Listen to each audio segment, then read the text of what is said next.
Hello, everyone. Welcome to another episode of Venture Maidens. And not only is it just another episode of Venture Maidens, this is the finale of Campaign 1. Welcome. You can see this is part 3, episode 100, part 3, which will be an extra super spicy long episode tonight as we wrap up this story. Yes, we are all crowned. We are all wearing our dice crowns. We are ready to go. Damn. Hey, everybody. I'm so excited to be here. I'm very nervous. I don't know. How are you all feeling? Oh, no. Nassim's just shaking her head. I'm truly shaking. My heart won't stop pounding, and I keep forgetting to breathe. Don't do that. We have 3 hours. So I have water with me. I'm remembering to hydrate. Hell yeah.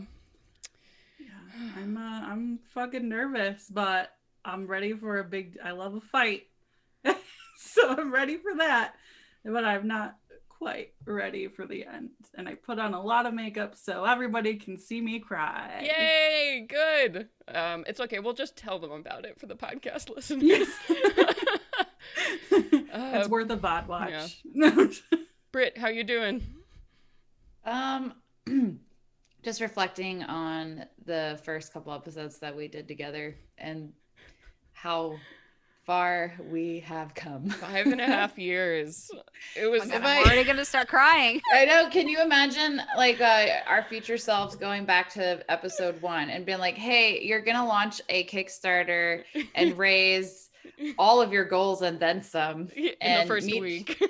meet people around the entire country and the world that end up enjoying the story that you're telling." You know what I mean? Like, it just keeps kind of permeating to deeper levels that I'm probably going to get emotional, like, probably as soon as we sign off. Yeah. It'll hit then, I think. Yeah. Sage, how you doing? Good. It's like that pandemic question. How are you? This is Fuck fine. you. Yeah. I am honestly pretty good. Like, I love a good ending. In a weird sort of way, endings are always one of my favorite parts of a book or a series, because at least when they're done well. Yeah. Because it the feeling, like, the first time you go you get to that ending and you go through it and you process everything, and there's just like there's no feeling like that satisfaction and that completion once you get there. Hell yeah, man. Well, that's how we're all feeling. So I hope you all are out there doing great, ready tonight for an extra long game. So let's do this. Let's get into this. This is episode 100, part 3, and my name is Celeste Conowitch, and tonight I will be your dungeon master. And welcome, Raiders. Oh, welcome. I'm Brittany, and I will be playing the Moon Elf Warlock, Arna de la Thil. Hello, I'm Katie, and I will be playing Farah Valen, the Tiefling Sorceress. Hi, I'm Nassim, and I'm trying my best to pull it together to be your human monk, Sayanor. And I am Sage, and I am having a fight with Moobot right now. Oh, Curse Moobot. you. I'm not doing your custom commands, but tonight I will be your... I will be your... not the last time, but for a while. The last time for a while, your barbarian cleric, Cara Brunhilde. Yeah, and we have some bookkeeping to do tonight. Tonight we are raffling off not 1, but 2 dice sets from RPG Dice. So we are giving away 2 sets of custom handmade dice from Joe of RPG Dice. So that first set, we are going to open that up like right the heck now, as soon as Moobot behaves. But the rules for this, so you can enter to win these gorgeous dice. You have to stick around to the midpoint of the episode. Right before we take a little break, we are going to pull the winner of this beautiful set of dice. Look at them. Oh, They're green sea glass with gold painted letters. Ooh. Absolutely beautiful. Ooh. So we are going to tell you a code word. You can enter it into the chat to enter to win, but you have to stick around the hour and a half towards the midpoint of the episode to claim these dice. So Sage, do you have a code word for us? I do. It is exclamation point, can't even. Can't even! Exclamation point, can't even. So enter that into the chat. Stick around to the midpoint of this episode. We will pull that winner. And then right when we're back from our midpoint break, we are going to do this again with a different set of absolutely gorgeous dice. So this is one of the ways we're celebrating being here tonight for this finale. I also want to let you know that our Venture Maidens campaign guide Kickstarter is live right now on Kickstarter. If you haven't checked it out, please do. We are making a book of our setting. So if you've enjoyed the tales of Venture Maidens, the world, the lore, anything, you want to bring a piece of that into your own games, please do consider backing this book. We hit our $70,000 stretch goal today, which means that we are getting print quality upgrades, and everybody who buys the special edition hardcover, it will be covered in gold foil. It's going to be amazing. All the threads are going to be gold foil. It's going to be so freaking gorgeous. Yes, so good. And look into, we'll have timers going regularly, so you can click that link to go and see it. But yeah. Okay, that's the business. So let's do it. Let's get into it. You all have to tell me what happened last time. Give me that sweet recap. What happened, maidens? Pretty much immediately, we had walked into this open area with a fountain and ran into good old Valerius. Oh boy. And he told us that he was there to slow us down so that Rem could do what she needs to do. And he started to try to tell us what the reason was that she was doing it, but we didn't care in that moment, and so we charged in for a fight. An anti-magic field went up. Kara pressed all the buttons on her shield and ran in. Sae went going, and bananas, just there were triggers of traps everywhere, and it didn't go well. I think you did 6 damage in total. 8. I've worked for that. 8 sorry. points. 8. We tried our got him best. with a light crossbow. So. Yeah, I mean, our heavy hitter got emotional. I Sad. don't know a little sad. Yeah, for a rare instance. And after a while of failing to land a blow, we started investigating around. And found a little trapdoor underneath a statuesque sister and shoved her out the damn way so we could duck down into it. And Farah, I believe you carried her with us. Not worth it. She was a jerk. Yeah. True story. Yeah, so you found the trapdoor, you went down, and then what happened? Who else did you find? Kristoff. Mm-hmm. Yeah, we met up with him. He's like, "Where'd you go?" He'd been lost in that same kind of garden thing that we had been. And we basically, after the sister was inside the anti-magic field, she woke up enough to say basically get rid of everyone who's getting in our way, or we're gonna take everything away from you. So I just pop that bitch on the floor. And we took off towards the one building that it looked like where everything would go down with Rem and everyone. And Mila, Aaron, and the last sister were sitting there waiting for us. And you made a very particular point to say each wearing a very different expression. Mm-hmm. And I want to know what that is. Yeah. All right. Good. Let's do it. Let's get into it. Oh my God, I'm hype. Okay. So, Yeah, that's exactly where we're picking up. Basically, you had fallen kind of stepped down through this trap door under this that Valerius had clearly been guarding, and the petrified sister had been sitting on top of. And as you had gotten down there, you kind of went into like an upside down version of these gardens that you'd been through. You encountered Kristoff. You had this horrible conversation with the sisters. You had decided to go inside this building, but you had taken a moment to kind of heal and rest up, so everybody is back at full hit points.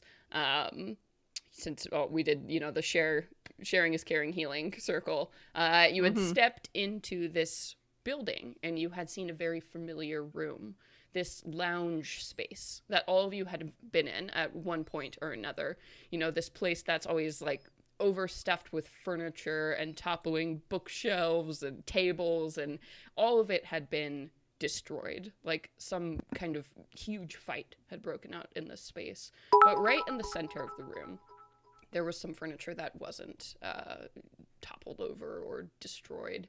And sitting in an armchair, you had seen Aaron with his dagger across his knees, kind of looking sadly at all of you. And on a couch pulled up very close to them, you had seen one of the Sisters of Sorrow, Atropos, sitting there. And right next to her is Mila, a little girl, maybe 10 years old, Aaron's sister. And so you walk into this tableau, and I think there's this moment, where it's the three of them looking at the five of you, because Kristoff is with you.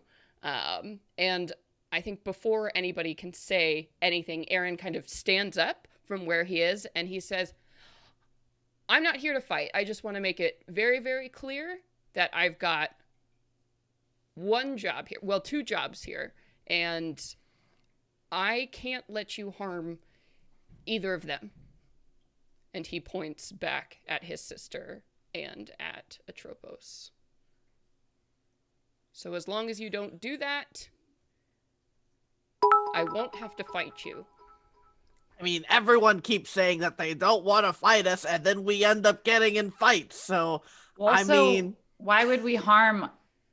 Well, I know why we would harm Mila, but actually, no, I'm not trying to say I'm going to hurt a little girl. His expression goes like pale.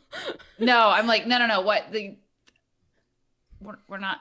And why would we hurt one of the fates? I don't understand. I mean, listen, we're not the ones out there who spun the one up into the webs of fate and turned the other one into a fucking statue, so we don't really have a problem with her right now.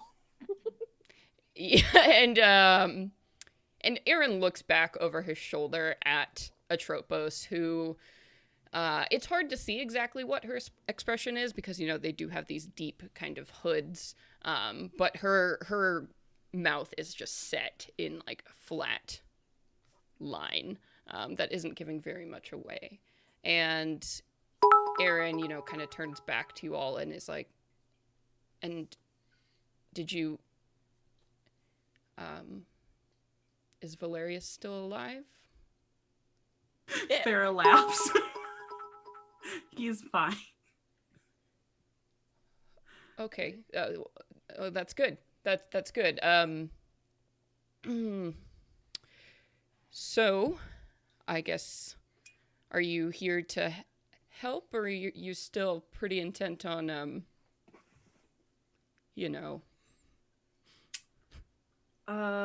Well, lots of questions. Is she in on this? And she points over at Atropos. Why are you defending her? I think guarding would be the better word. So we need her to get to that room, and she's sort of holding it all together. We needed one of them. And also, she can talk to Rem, and Rem thought that it would be ideal if we did get here and you were still going to attack, that maybe you could communicate. Sure. Okay. Okay. Mila, why don't you and you know, she looks up with her, you know, kind of big eyes and then over and turns her expression towards the sister and she says, "Well, let her speak." And you see Atropos kind of like shudders. It's almost like Mila screamed it at her, but she said it in a perfectly normal voice.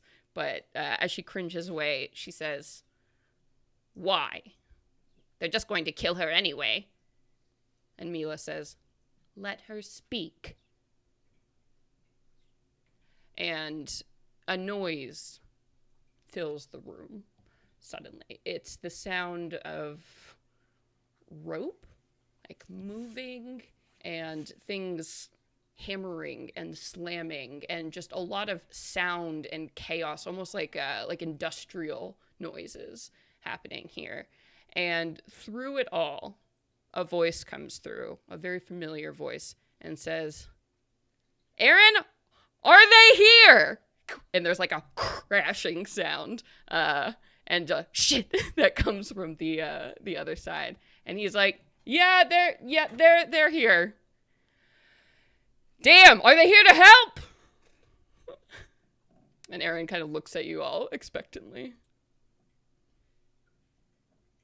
Well, I mean, I feel like now that we've finally caught up to you, it'd be a little bit nice to know why you've been avoiding us. Hi, I'm Thera.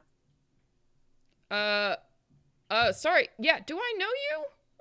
No, we haven't met yet. And there's another like whack sound, and the sound of like something slicing through rope. And she says, "Well, are the rest of you here?" Venture Maidens at your service. Great. You know, I hoped we wouldn't have to have this conversation, but damn, you're persistent. Well, if we had initially had a fucking conversation, we probably would have sorted this shit out already. So now's a pretty good fucking time to do it. All right, fair enough. So the way I see that this, there are two ways this is going to go. I'll let you know right now that whatever you decide, you can come in here and we'll settle it. Sound good? So gracious of you. Yeah, and option 2? No. So option 1, you get your asses in here and you help me take down this fucking thing. Option 2, you come in here, you fight me, try and stop me from taking down this fucking thing. Because those are really the only options. I'm not stopping. What fucking thing? The weave. This tapestry that has everybody bound up with its predestined fate. This god-awful thing that's been controlling us all. So once again, why have you been avoiding us? You are the golden threads. Didn't you hear that? You're part of all of this. You're more tied to it than any of us.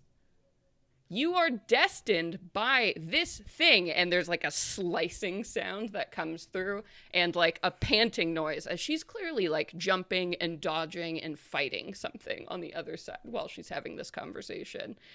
This thing, you were destined by this thing to keep me from destroying it. Of course I tried to keep you away from it.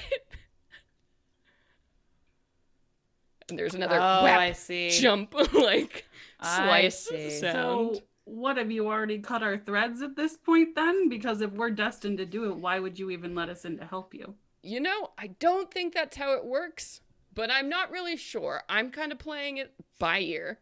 And she's coming through. She's like, there are certainly no individual threads in here. Whatever the hell this thing is doing, it sucks.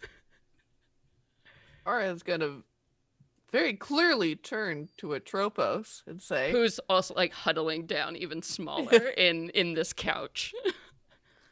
"So, how does it? Oh my god, we have a lot of questions. One, how does it work? As best as you can give the the quick and dirty idiot's guide to the weave of fate explanation, and I guess did the old gods before you have one too? Why did you make it? Like, give us some intent. So some explanation, I guess, is a good place to start. And Atropos is quiet for probably a frustrating amount of time before she says, "You all are traitors. You owe us everything, and you come here and you intend to what? Stop it? No, kill them!" I'm sorry, but we talked to the last living Titan, and she gave a very different picture. So I would really examine your agenda and bias here in this situation and just check that at the fucking door, because we don't have time for this. And you hear a hiss sound, a very unhuman sound comes from Atropos here. And Rem's voice kind of chimes in, "Mila, make her do it!" and there's another, like, a sound of, like, something very heavy, maybe a suit of armor, like, being smacked against a wall, punctuating that statement. And then Mila kind of puts a hand on Atropos's, like, knee and is like, tell them what you did." And Atropos again flinches, and she says, "Fine, I will answer your questions. What is the first one? Again, this is a little painful. I seem to be forgetting things." She's glaring down at this little girl. Why did you make it? How does it work? The weave binds mortal things to the will of the gods. The weave is how we write their destinies. And she looks up at you. Then how can we possibly owe you anything if we're always in your servitude?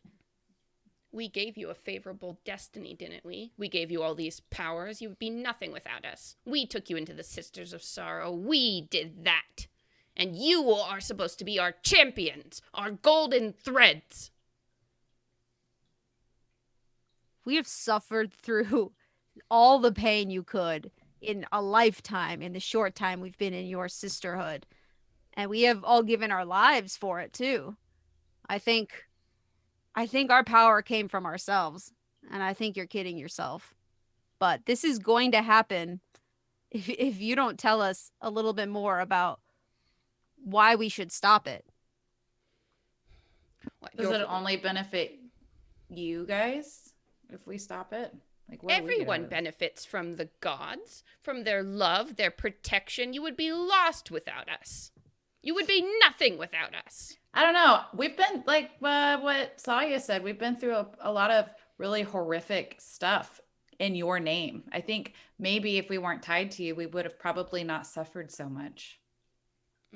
It is your lot to suffer, pathetic little things. Your lives are short, nasty, brutish. You forget.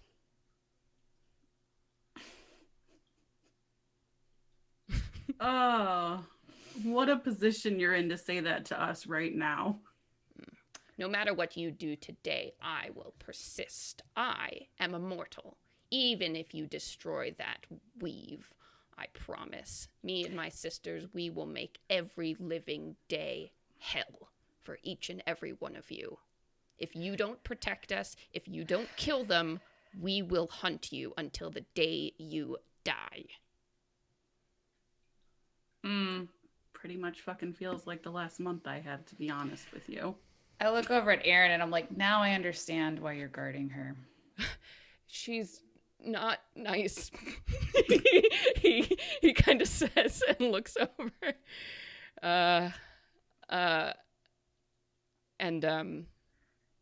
Mila can keep her here for now while her other sisters are indisposed, but it's going to be a short window before they wake up. We're hoping that Rem will get this done in time, and you hear more of that, like, fighting, wrestling, whatever the hell sounds there are that are coming from wherever Ren is, continuing. Can I ask Mila a question? Okay. She's sitting right there. Mila, is this what you were talking about, a couple years ago? Remember the first thing you ever said to me? Oh, that you will be my brother's doom? Yeah. Well, what I do, I can see the threads, fate, destiny, this thing. Mm-hmm. And if the weave remains, so does that future. Yeah, that's what I was kind of guessing. But Atropos, you weren't telling them everything. Tell them how you made it. And she, like, looks at Atropos, who shudders again, and, like, you can see her jaw clenches and clenches and clenches, like she's trying so hard not to say anything. And then she says, "We made it from the Titans." What the fuck? Wait. That's really fucked up. That's Hold your on. I was fucking parents in there? They Ooh. weren't helping anyone.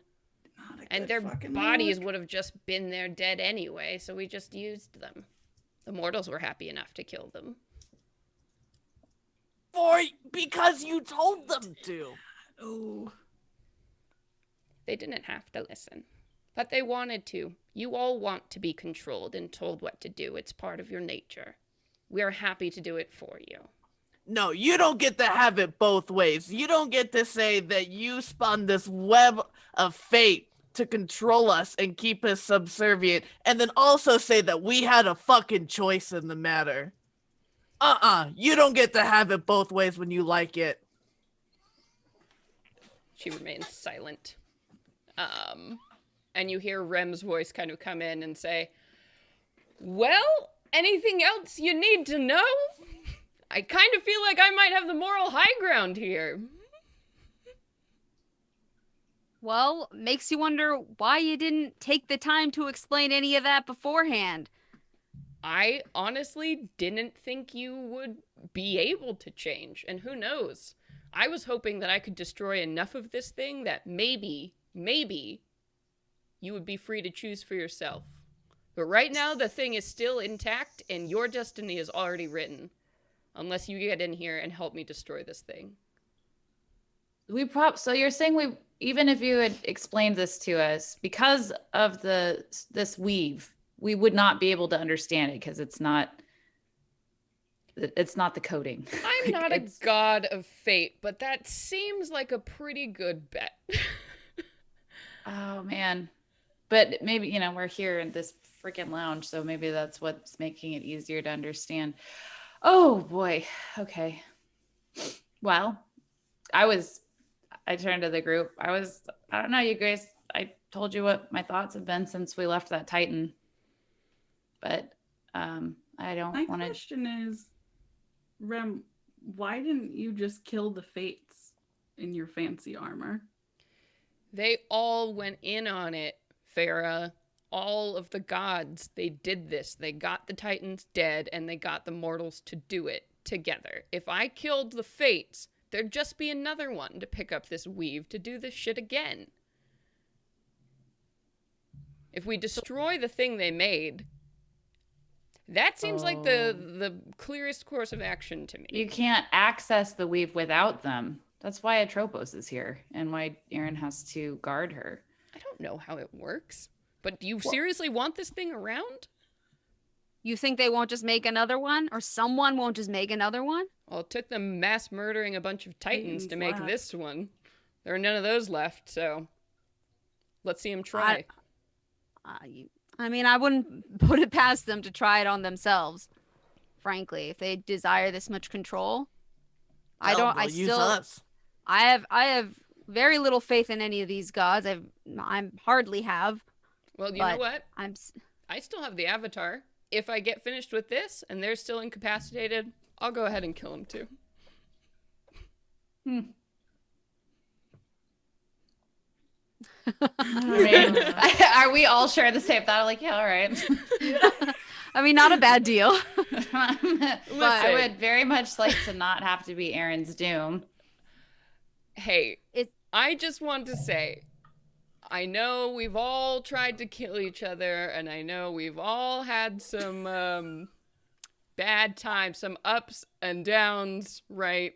But at the end of the day, we did swear an oath to let people carve their own fate. And that's what I'm doing.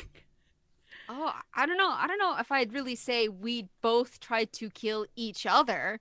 There were plenty of your murderous attempts on us, and we were never within, I don't know, earshot of you, actually, physically. Okay, well, I'm not Except, perfect. except when you killed Saye. Except when you slit her throat. Yeah. And Yeah, trails everywhere. why'd you do that? Fucking Why? nasty. I think what I'm doing is real damn important. And sometimes you have to sacrifice people along the way to make that happen. And quite honestly, you're not dead, are you? I know that you all have magic and power at your disposal. I was hoping to distract you, to buy enough time to be here, and I don't know. Did it work? Oh, man, I spent a lot of time really fucking hating you, but you're making a lot of sense right now. Yep. It's a bitch. And she's like, Don't like shit it. again as you hear like a smacking sound, like somebody getting punched. Wow. Yeah, I spent a lot of time admiring you and being grateful for you, and then trying my best to keep my faith in you. And now I kind of fucking hate you. So I still can't say like 100% yes, let's go for it. So I just need to hear what my sisters have to say, because I don't feel the strongest inclination to not barge in there. And doesn't mean I have any respect for the assholes here who are in charge right now either, but Well, I've lost my faith in you. Well, that's fine. I never really asked for your faith, for your approval. I was your leader once, but that's a mutual thing. I'm here because I have to do this, and this weave needs to be destroyed. I feel that for everyone. I think I can speak for everyone when I say there's something really fucked up that's happening here, and I want it to end. If you want to put your faith in me again to do that, fine. If you want to come in here, you want to stop me, you want to drag me out of this thing, and you do it yourselves, fine. But I'm not going to let it down easy if you all aren't going to destroy this after how far we've all come and how much we've given. And that's all I've got. So if you all want to talk, fine. Just come in here whenever you're ready. so yeah, let's set aside our personal feelings for Rem and our personal feelings about the fates, and just look at the situation without these people that we have very complicated feelings about. What does your heart tell you that feels right? None of this feels right, frankly. And I don't know how well I can set aside my personal emotions right now. So that's why I just can't sit here and try to be explained away about why one side is better than the other. I just want you guys to say what you feel is right, and I'll go along with whatever you think. As a note too, do you want Rem to like kind of hang up the call or stay on the line? She's clearly doing something, so she said whenever you're done, come in here. Yeah, I don't think there's much else that Rem can add to this conversation at this point. All right. So Yeah, I so don't have you any see, other questions for Rem. yeah, Mila kind of taps Atropos and she says, "Stop it." And Atropos does, and the sounds of combat and shifting and those gigantic ropes moving around cease, and the room feels very, very quiet. Well, how about the good old grade school go in a circle? Because I feel like we need to discuss what we want to do. Yeah. Anyone feel a strong inclination to go first?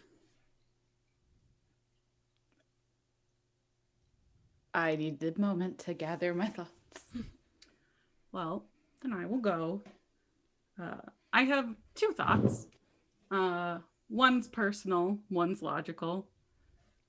Logical being, as we, have discussed and thought about a lot, if we do destroy this weave, then we are going to be leaving like a 50% reduction in healers for people out there.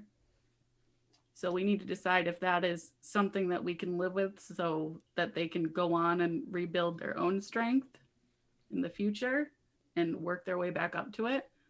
They're still druids and bards and all that, so they're not going to be totally alone, but that's my biggest problem with this, to be honest. And personally, Saye, what you said about how you felt about Rem, to be honest, that's kind of how I'm feeling about the Fates right now. Because I started worshiping them because it felt very non-critical. I was just going to do what I was going to do and I didn't have to worry about a thing because it was already decided. But when they're basically calling you ants that aren't worth your time, it doesn't really feel like they don't have an opinion on it. And that kind of breaks every sort of bond that I ever really fucking felt with them. And she kind of glances back at the Fate and she's like, no offense. That's what I have to say. I'm for destroying the weave.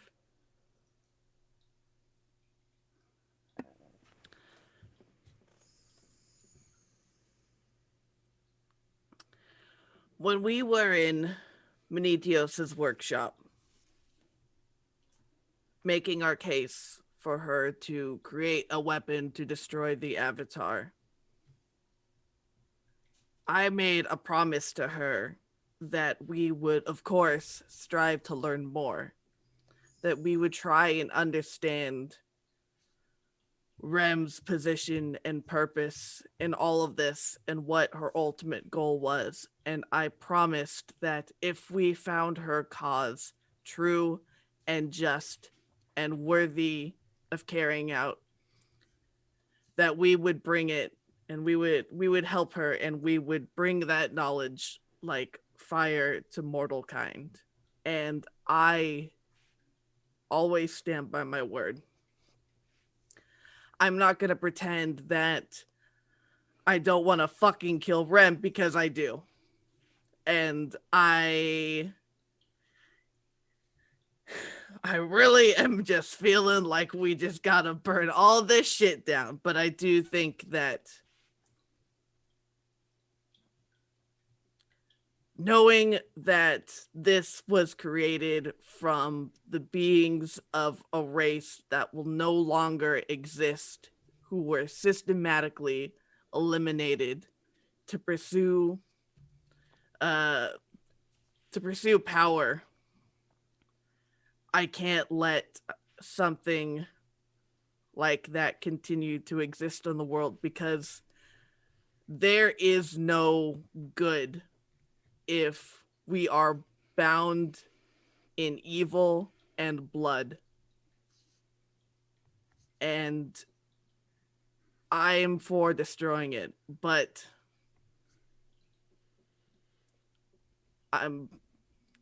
we also need to stop Rem. I don't think she can be trusted in a world that will be so completely changed. And I don't want more people to fall into this cult of her personality.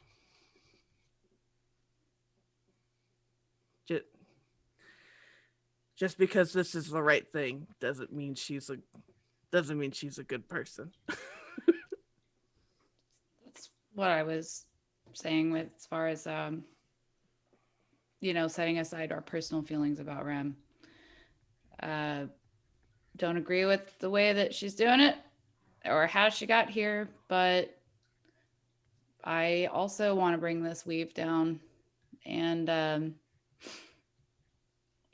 just considering the change that's going to come from this being torn down, yes, there's going to be setbacks and it's going to dent some things, but something that we're good at is working together.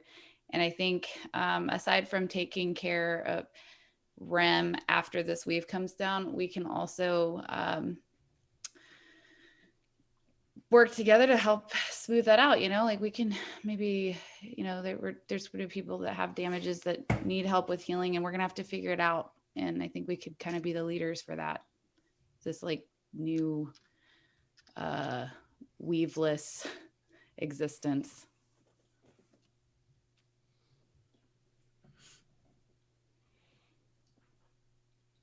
Yeah, after hearing everyone speak, Saya's like it tense like body language kind of starts to soften, and I know I'm being incredibly emotional right now, but I did actually really need to hear all of that. But I guess we're doing this, so I mean, I support all of you. And I do agree that Rem needs to be stopped. She's a god now, right? Demigod, just with a real Or just nice a suit of demigod? armor. Like, real nice suit of armor. One of a kind. And Bespoke armor. and Kristoff has been kind of hanging back in the room during this whole conversation, and he says, "It's not really my place to step in here in this decision, but for what it is worth, I knew Rem for a while and served with her. I found her to be passionate, trustworthy, until she wasn't, I suppose. I can't speak to what you're going to do there, but I can say with certainty that if I make it out of here alive, there are those who would serve all of you in this effort to reclaim, rebuild, and you certainly have my sword in that effort." I want to look at Aaron after Kristoff says that. Like, I'm going to nod at Kristoff and be like, hell yeah. But then I want to look at Aaron. Like, yeah. And he doesn't look happy. Neither does Mila with this conversation. And he looks at you. He's like, "Oh, do we care what I think?" yeah. I do. I don't know about my companions here. You're probably on their shit list. And let me talk about the betrayal shit list, even though, I agree with what we're doing. Wait, what did Aaron do? He's been working with Rim the whole freaking time. Am I gathering that right? But I think you all also agree that it's been very important work. Yeah, and Poor guy. That doesn't excuse all the shitty behavior surrounding it. What is with Aaron. you people? Aaron, at what point, since we've loved each other, did you realize that this was a betrayal? You had to have. I feel like a fool right now. I still love you, but my God, like, do you understand now? Didn't you? Did you not? Like, Arnadell's starting to that's starting to percolate. So her voice kind of gets a little more shrill as she's like asking him, like, yeah, did you fucking the betrayal setting in at this point? Rem saved my life. She saved mine too. She resurrected me. She also slit her throat and let me talk, Arnadel, he says. Rem saved my life. She saved Mila's life. I wouldn't be here. I would be nothing without her. I wouldn't even know you without her. So of course, when she asked me to do this, I said yes, and I would say yes again, and I wouldn't change a thing. She is the only one who decided to do something about this and went through whatever means necessary to make it happen. You are devaluing her by this. If you defeat her, who else will be strong enough to make these choices so other people don't have to? Well, and then what's going to happen when she's the strongest one? Who's going to check her ass? I think the world would be better for it. And I think it's a mistake for you all to kill her after everything she's done. Nobody ever said anything about killing. We just want her to stop her. Yeah. Like that doesn't necessarily, kill might happen, but I don't think the whole point of taking down this weave is so there isn't a particular entity that is able to control everyone else. And it breaks my heart to see you follow this so blindly. Well, don't forget, she saved my life too. Well, at the end of it, there's nothing I can do, because if I try to stop you, you're probably, I don't know, going to kill me, going to kill my sister. I can't let that happen. So I'm just going to sit here, and I just have to be okay with whatever you decide to do, like always.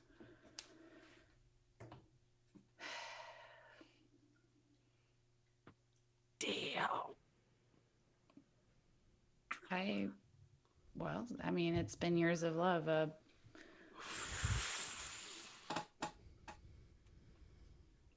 Just to reiterate, Aaron, we're not killing you or Mila. We're going to get in there and stop this weave, and then we'll figure out what to do next after that. I guess we will. What? I guess we will. Yeah. I imagine this room is not No, that this big. Is an extremely So we're all like tense in room. this real intense relationship moment. So Saya will like awkwardly turn to Kristoff. Yeah, there's no chance that Rem would just kind of willingly be under arrest, you know? And Kristoff is like, you really aren't asking me that seriously, are you? I mean, I don't see why we can't use her power to, yeah, sure, take down this weave and then, I don't know, not have to destroy each other. I mean, who knows? If you help her destroy this, maybe she'll give up the Avatar willingly. Who knows what she's going to do from here? Well, I just think time needs to be paid at some capacity. So maybe, but we'll try and break that softly after, we've accomplished our goal. Rem's secretly still listening. Like She's been here the whole fucking time. You bitches think you're gonna stop me? Not today. Well, I think she should definitely have to pay what's the word? Reparations. What's 100 years for a that demigod? I don't know. I wouldn't be surprised that Rem would not surprise me at all if she willingly paid reparations in exchange for us helping her break this weave down. I think she's too much of a wild girl. She's gonna break her ass out. She might be like, okay, and then bite. Yeah, and I think if you think that, Farah, I think Chess will say to you very quietly in your own head, if you destroy that weave, she's gone. You will never have a chance to fight her. Are you kidding? I know. I don't know. She says in her head to him, I don't know how much I care or not at that point. Huh? I mean, she's making things interesting. I'm a fan of keeping her around. Well, I'm sure you are, Mr. Demigod.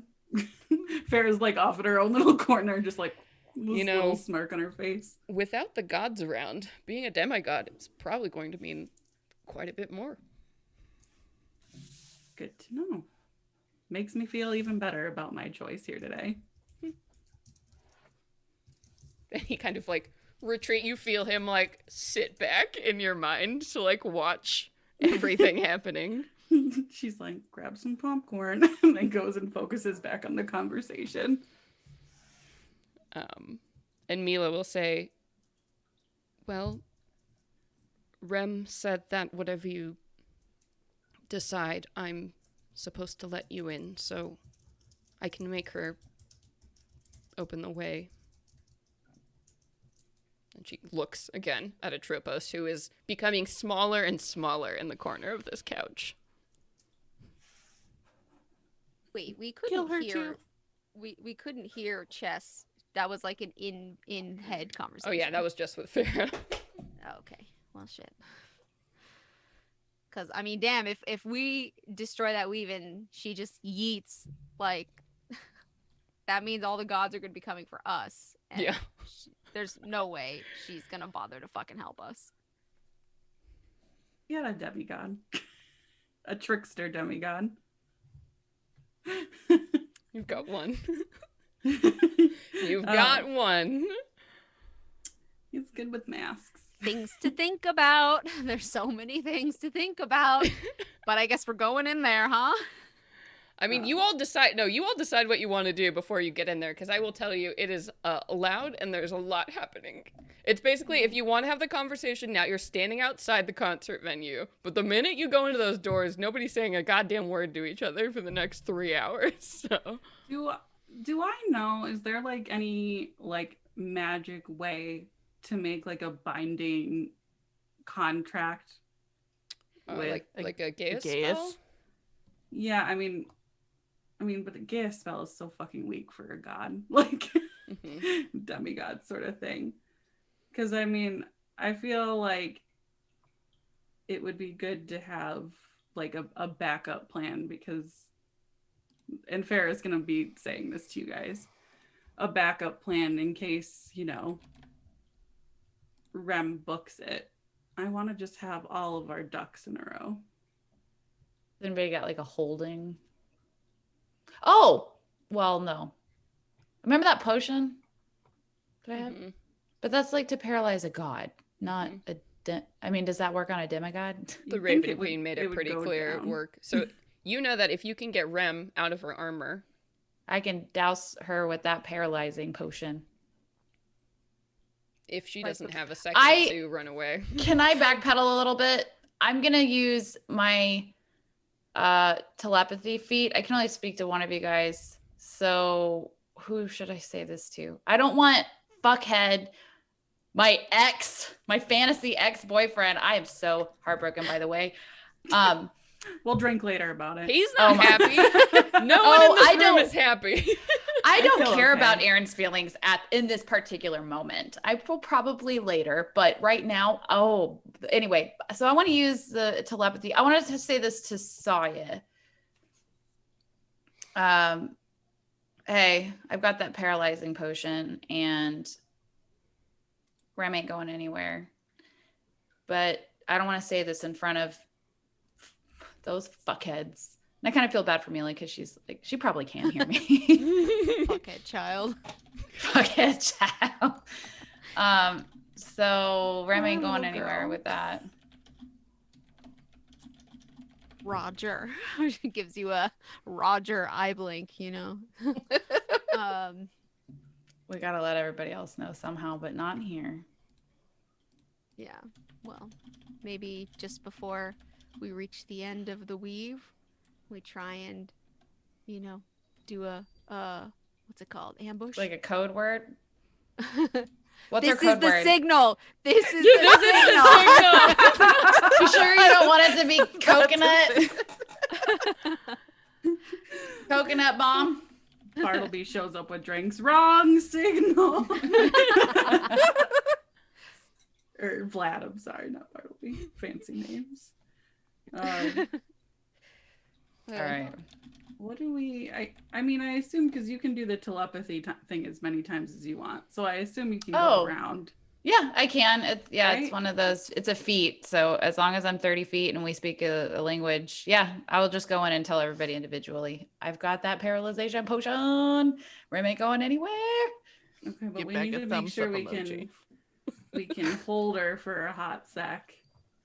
Honestly, if to- you guys can, if we get to a point where you guys can dice, so just assuming that we're just gonna shorten this, I'll tell it. If we can get to a situation where you guys all have her fucking attention outside of that armor, I will chuck it behind her, hit her square in the shoulders, back of the fucking head. I mean, if I were her and I was outside of that armor, I would fucking run right that second. I wouldn't be waiting for shit because at that point, she knows we ain't on her side. So She's last in initiative. Yeah, if she got Doubt 6 seconds, it. she out. Yeah, yeah. Addie 5,000. Do we have like some kind of like holding situation? This is our schemey thing. Like, yeah, we can pull down the weave however the hell we need to because we don't know what's in there. I have a hold person, but I don't know if that is effective on a demigod. Need like You know? hold monster. Yeah, Yeah, you need I've a whole got monster. explosions and healing. We know what Fair is here for. I'm not gonna be any help for that. I wonder, do you guys think Rem can see in magical darkness? Yeah. Oh wait, who has that? What? Magical darkness? Oh no, sorry. I was reading the chat. That was unfiltered. No. Yeah, I mean, and this is all telepathically, but the best We're thing just standing in a that- circle staring at each other. we need do a this minute. so often. We do this. Christoph Yeah. and Aaron and Mila are just like, They're like, I hate it when they do We're this. meditating before a fight. But I mean, if she tries to bust out of there, as long as I'm within 120 feet of her, I can counterspell whatever she uses to do that. She's using a spell. Does counterspell That's like if she's using a spell.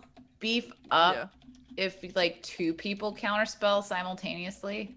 Is that even a thing? She can only use one reaction, so Yeah. she wouldn't be able to react to both of them. So in a Yeah. way, I'm yeah, kind of down to hold hands on that one with you. I would love to hold your hand on a counterspell. But Oh my god. remember, you have to be 60 feet. I can be 120, but she doesn't know that about me. I'm a new girl. I'm new. I don't think I could. I don't think I could counterspell back the last time I saw her. Let's kill a baby. So yeah. Cool. So So- yeah, I guess we're just gonna try to circle around that motherfucker after we pull down this weave and just do everything we can to keep her from Mhm. getting away. Just make And- sure you save that spell slot.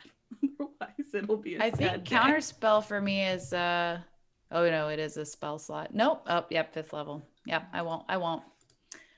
Just we'll hold hands on it. Well, we have our little star crowds, and by that I mean big boom star crowds. Yeah, yeah. can we ready? Hell yeah. Can we ready in action for stepping no. through this? I don't even know what the fuck we're gonna be looking at when we get Yeah. in there. That's Well, I something mean, you like- can only do when you're in initiative. Really? Oh, Yeah. I would totally turn that crown on like before. I'd probably walk around randomly like with it because it's pretty. Okay. So are we what is the plan? What is the plan? Out meta, what is the plan, players? What are we doing? Went in to destroy the weave. Okay. Yeah, and then pin Rem down by whatever means necessary. So you're going to convince Rem you're working together to Yes. destroy the weave. Yeah. And then you're And going to then we're gonna betray turn on her. her. Yes. Who's I guess the we could hero ask her. now? I mean, I guess if we could pin her down, we could be like, "Look, are you gonna run?" Well, or can... also, I mean, we could also just be up front, be like, "Hey, we really think this should go, but we also want to kill you afterwards." But we do think you're right. I mean, I don't know. She'll I be think we like, "Oh, should- last strand, bye." I don't know if I want to kill her. I think she's like could definitely, if she's like ends up being on our team, to be like, yeah, I fucking owe you one. We can go in there too and be like, look, we'll help you and we'll do this, but you need to have our fucking back when these gods come for us. But there's not a way that we can do this with you and be safe after this, and that's You not need fair to make to reparations by doing this. Can You we- need us to mere serve. mortals. Can we go in and say, look, the only way we're going to help you tear this down is if you fucking hang out afterwards, because we have some big fucking questions. You can imagine that we want to kill you, Well, let's not say that. but we want to give you a chance to make it right. Okay, so we need to write a contract because if we're gonna do a gay spell, we have to set a specific I don't- thing that we have to to. be- I don't have a Gaius spell. I'm just. I know, but Okay. if you read the chat, Oh. Okay. But yeah. gotcha. Oh, do you remember? Oh man, I do remember. We're gonna have to. We have to write. They're freaking out because they have a wish spell that they've Okay. just remembered. That Oh, they I didn't have. know if it was supposed to be a surprise, but yeah. Oh, wait, chat's wait. been saying, use it, do it, use Oh, it. I can't see that. Okay, so They love for this it. wish spell, when we're gonna have to come up with all the reasons for it to not go wrong. And so wish can only replicate a spell. So basically I'd be letting you like replicate the Gaius spell, but it would actually work on a demigod. So Other thing that's- about this too is yeah. it's pretty easy to get rid of when you're a fucking demigod. All you need is someone to do remove curse, and she's got like a bunch of followers. Greater restoration. True. So I don't really think that this is a foolproof plan. It's But- not foolproof, but it's diplomatic. It is. you could at least get her to stay in a room That's true. for a couple minutes, Okay. potentially. Well, I mean, but as soon as we start hitting her, she's gonna know something's up. I just Yes. still think It's usually a good indicator. I know we want Rem's blood, but I still think that it's possible she's gonna be more helpful. I don't know. I mean, I'm not saying that this is the lawful good thing to do, but also if we help her, which we should help her because it seems like at this point it's the right choice to make. However, I think we kind of have to side with her if we want to live for very long after this event. 'Cause Yeah, this is a big finale, but hot damn, Yeah, the I'm wrath of a god. I'm young. That's why I think like rather than like forcing her to help, like I think I feel that she'd be willing to help us. Just a hunch. Yeah, I mean, I think she would too, because I think she just wants more followers, which pop off, sis. I get it. But I still think she should be dead, but I mean, I I guess we can mean- be nice. if she can play the It long seems like game a with- 2-2 split. We right really now. have to ask. We really she have to ask Kara to shake on this because Kara likes to charge. all I'm saying is if she can wait the long game all those years and the Sisters of Sorrow, we can wait the long game too. Does that potion have an expiration date? I didn't see one. No, none of the potions No, that I but brew. we do. What were Well, you saying, Nassim? Let's make a date 25 years from Yeah, Nassim, what were you trying to say? Just that, like, I don't necessarily want her dead. I want her to pay for all the like trouble and mess she's caused and everything we've been through to get here and other people have been through. But I don't have faith that saying like, "Oh, can you stick around after we do this together and like help us out?" I don't think she will. I think she'll just bounce because, like I said before, I don't trust her anymore. So we need either a way to bind her to her promise to do that, or we have to like imprison her, and if we can't imprison her, that will inevitably lead to like trying to kill her, which Put her in a we Alright. force cage. can any of us do that? Just, I probably no. could if I do the spell. You could do an 8th level spell or lower with Wish. So, Dominate Monster. That's another good one. That doesn't last forever. Oh no, I mean nothing is gonna last for very long. You are talking Yeah. about a demigod. I just really That's don't true. like just logically don't see a way to keep her in that room long enough to kill her because she is still a beefy bitch even underneath that armor. That's like just her outer shell. My God, can we make her sign a contract with Bartleby so that he's like, I'll fucking kill you if you don't be nice Chess to will everyone? say he doesn't do that. People are not useful to Bartleby dead. Well, yeah, it's true, but some poor condition. If I would she's like to not have- nice, Like coffee with Bartleby. He would be a What? fun one to go drinking with. I think the smart thing to do is to go in there, say we're gonna help her only if she promises to, stick around and face the consequences of Yeah. that afterwards. I love that bargain. I'm down.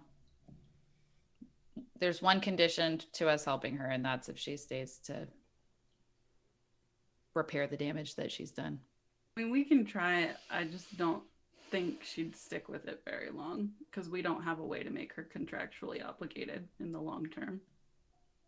Magical contract? Is there such a thing? No, I asked. I gotta know.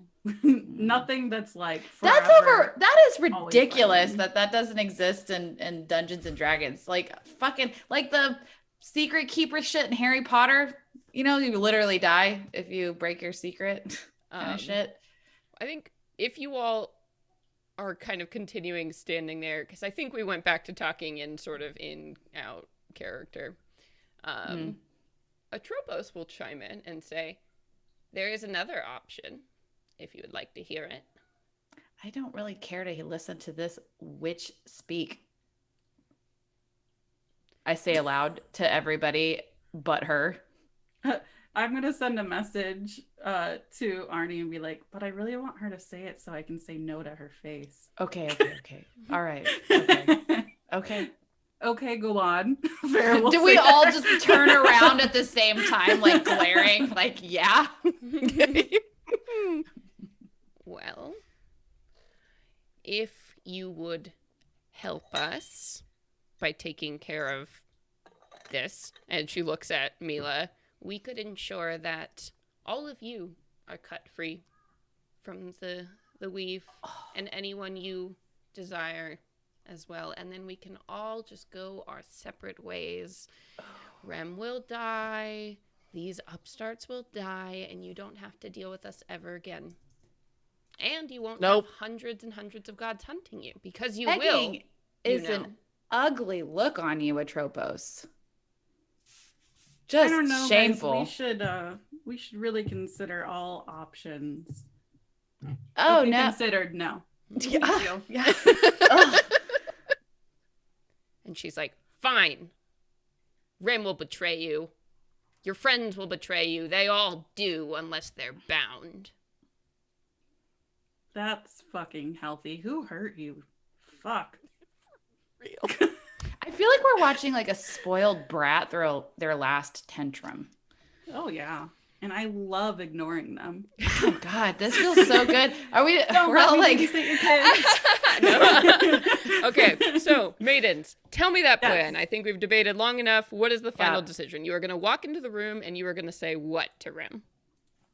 We are going to say, and correct me if I'm wrong, guys.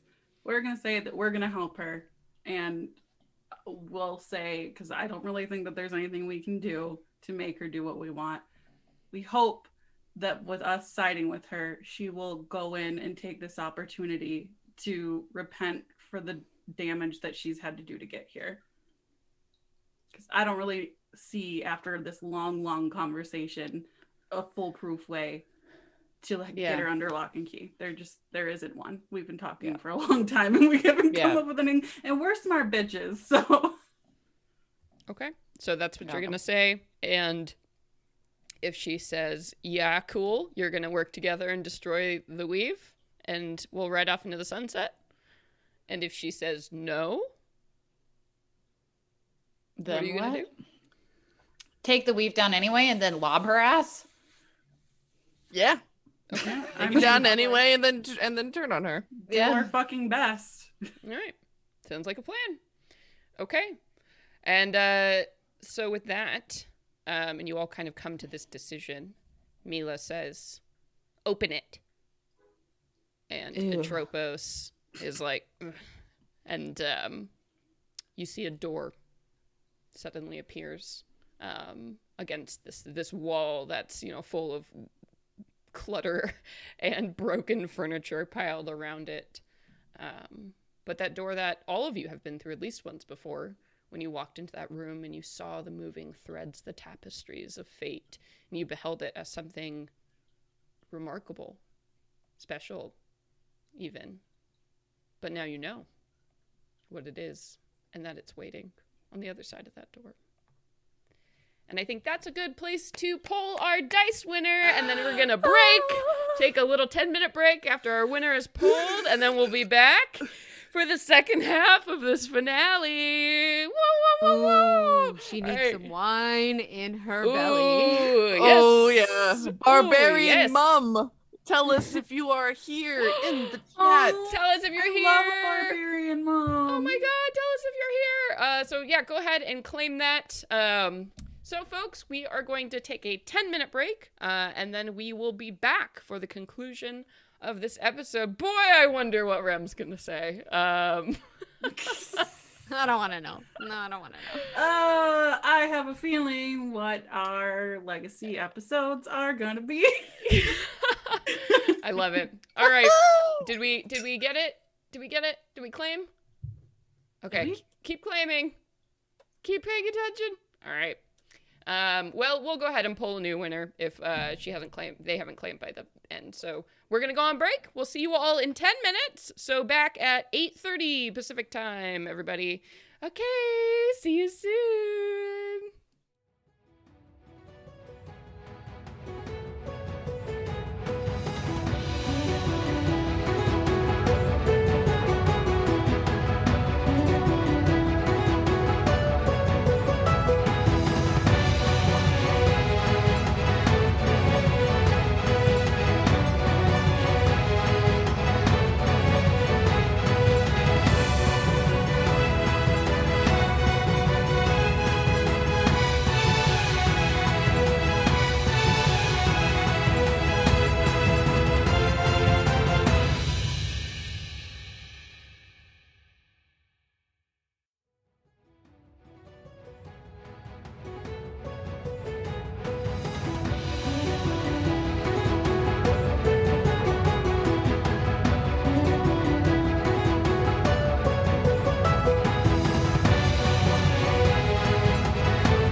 Eve again. Hello, everybody. Welcome back to the second half of Venture Maidens, episode 100, part 3, which is our finale episode of campaign 1. So, guess what? We have another dice giveaway for you. This episode, we are giving away 2 sets of RPG dice. We have already had the winner drawn for that first dice set, and here are the second ones you can win. Ooh, look at these blood red beauties. A herald of things to come. Who knows? I like that. But the rules of this giveaway, you have to stick around to the very end of the episode. That is when we are going to pull that giveaway winner. So if you enter, then you have to make sure to stick around to claim these at the end of the show. So thank you so much to RPG Dice for providing these awesome dice throughout the campaign to give away. So you're awesome. Thank you. Okay. Now we're all boozed up. We all got our snacks. And hell yeah, let's get to it.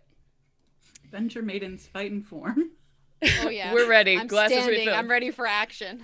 Oh, you're standing? Oh my god. You're so Yeah. powerful. All Power right. stance. So, Atropos now has opened this doorway, or at least a door has actually appeared in the walls of this room. So it's there. Oh, did we say the code word for the dice giveaway? Say it out loud. It's exclamation point sobbing. Oh, good. Oh, good. No. Here we go. So anyway, this door is here in front of you, and everybody else in the room is silent at this moment, sort of just waiting to see what you all are going to do. Only fucking good thing Atropos has ever fucking done. Being quiet. Mhm. Oh dear.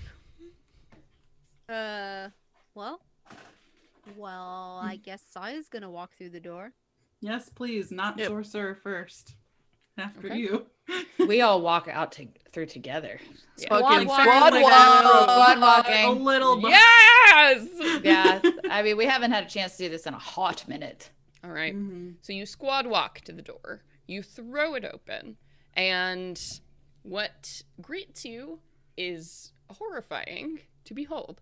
As you look in front of you, you can no longer see walls or floor or ceiling of this room. All you see are these thick ropes, these cords that are moving through the room. And when I say thick, I mean like 5 feet by 5 feet around. These things are monstrously huge. This web, the tapestry, has grown to this massive size, and all of these threads are coiling and moving over each other like snakes being pulled in 1,000 different directions. So as you step in front of you, it's hard to even see into the center of the room because these things are moving so fast and swinging around and seem to have a mind of their own at this point.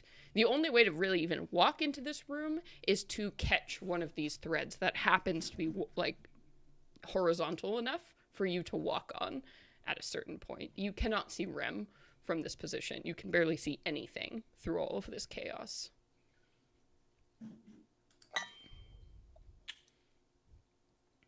Ram! We're here Hello? Hello! to talk and help. And you hear a, Around. "Get over here!" like from somewhere far in the room. Keep yelling so we can follow your voice. And Marco! you hear Atropos from behind you says, "The weave will take care of you itself. It is no matter." Can we all Bear shouts just about collectively back. say, Shut fuck you? the fuck Yeah. up. Fuck you! Bitch. No one asked. Girl, bye. Close that door. We don't want to hear you anymore. Yeah, so you step into the room and try and find Rem's voice. Yes. All right. So why don't you all just go ahead and give me some athletic checks to see how this is going, because nothing is flat. You're walking on ropes that are being pulled Ooh, at different super good. speeds, all over each other. Like you're walking sometimes up very steep points. Sometimes you have to drop down to other ropes in this room. It sucks. I got a 21. 29. Whoa. 23. Whoa. I got a 19. Wow. Wow! Okay. You're fucking ready. You're D&D did not let energized. me down. We're so full of adrenaline. It's Yeah. the Energized wine. by squad walk. Yeah, so you move into the room and you are fighting your way towards what you feel might be the center of this room. And sure enough, you do see, like, on one of these ropes, this black suit of armor that you know is the Avatar. So this complete encasement of armor with sort of these, like, this winged helm, absolute, like, onyx black, is there in the middle of this writhing mass of threads. And it looks like the arms of this suit of armor have transformed kind of into blades. So this person, Rem, presumably, is there kind of whirling and fighting and chopping through these threads, which it's clearly a hard ask, because every strike makes just like a little cut in this gigantic, thick cord. So you can see she must have been struggling here for hours if she's only managed to cut the 2 or 3 that you've heard break since you've entered. So she doesn't seem to see you yet, but Saya actually has kind of a moment of panic, and I don't know if PTSD is the right phrase or term for this. Yeah, but I think it seeing is. her in that armor, she just flashes back to seeing it for the first time over Kara's like dead body with the knife like stuck in her, and that instant where she saw her friend was just killed, and kind of freezes for a second until someone says something. Hey, I want over to here. touch Saya. Like, I'm gonna reach for your hand, and just grab it. so Farah, you're calling out, Can't hear hey. you. Oh yeah, sorry. Are you, Nasim, are you muted? Hear me? Oh, there Yeah, you go. now we can. No, we can't. What did you say? Oh, Saya squeezes your hand back and kind of like blinks out of it and looks at you and gives you a nod. I'm nodding at you too. And then we look over at Farah because Farah said something. Yeah, Farah, what did you yell? Hey, over here. Just like shifting, limboing through these. Yeah, These and strands. the shadowed helmet like turns towards you. You cannot see anything of Rem's face inside this complete suit of armor, but the head turns towards you, and you hear, "All right, well, am I fighting you too, or are we taking care of this thing? What's it gonna be?" Wouldn't have said, hey, over here, if we were going to fight you. That would have been really stupid. You know, Yes, give her that sass first. you know what? I have a lot of work to do, and I'm pretty tired, so my quippiness level, not quite there. Sorry. I just got here, so there. Oh, good. Yes, we're here. We're gonna help you, but we need to know if you will at least make some effort to stick around after this and face the repercussions of this massive decision.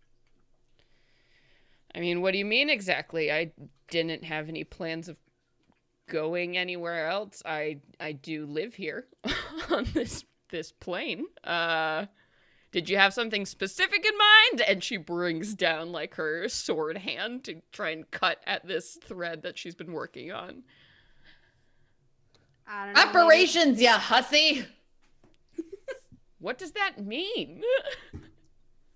Is she dense? Like, Jesus No, Christ. like what do you want? Like what do you want? You can't just yell reparations and assume people know that. She's like, "What do you want me to do?" I thought we'll talk freeing everybody from an evil thread of fate was good enough, but all right. We're asking you to stick around to discuss that afterwards, basically. That's cool. If that's cool with you. I mean, I'd like to know what I'm signing up for now, or I'll just take care of you now. Stick around, help us, most likely fend off the gods who are for sure gonna come for us and probably anyone who's ever helped us along the way to get to this point. Definitely you two. Maybe help all the people who are gonna also suffer from no longer having this connection find a way to get back on their feet. You know, at some point you seem to care for everyone, and this is the reason you're doing all this. You helped those people back at New Breach find a new home. You got to stick around a little bit to help the people who are going to be lost without this weave. I mean, sure. The Sisters of Sorrow will have me back. I mean, we got to rename it, of course. But I didn't have any plans after this. All right. You can Then I hear the think we- smile, but you can't see it. Aw.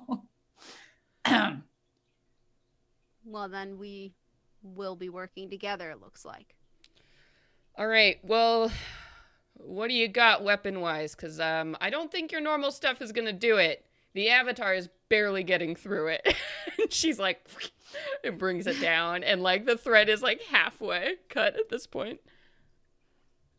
Saya, like, knuckles up, her god knuckles, and just, like, stands there with, like, fists at attention. in No, her punching it kickboxing won't do stance. anything.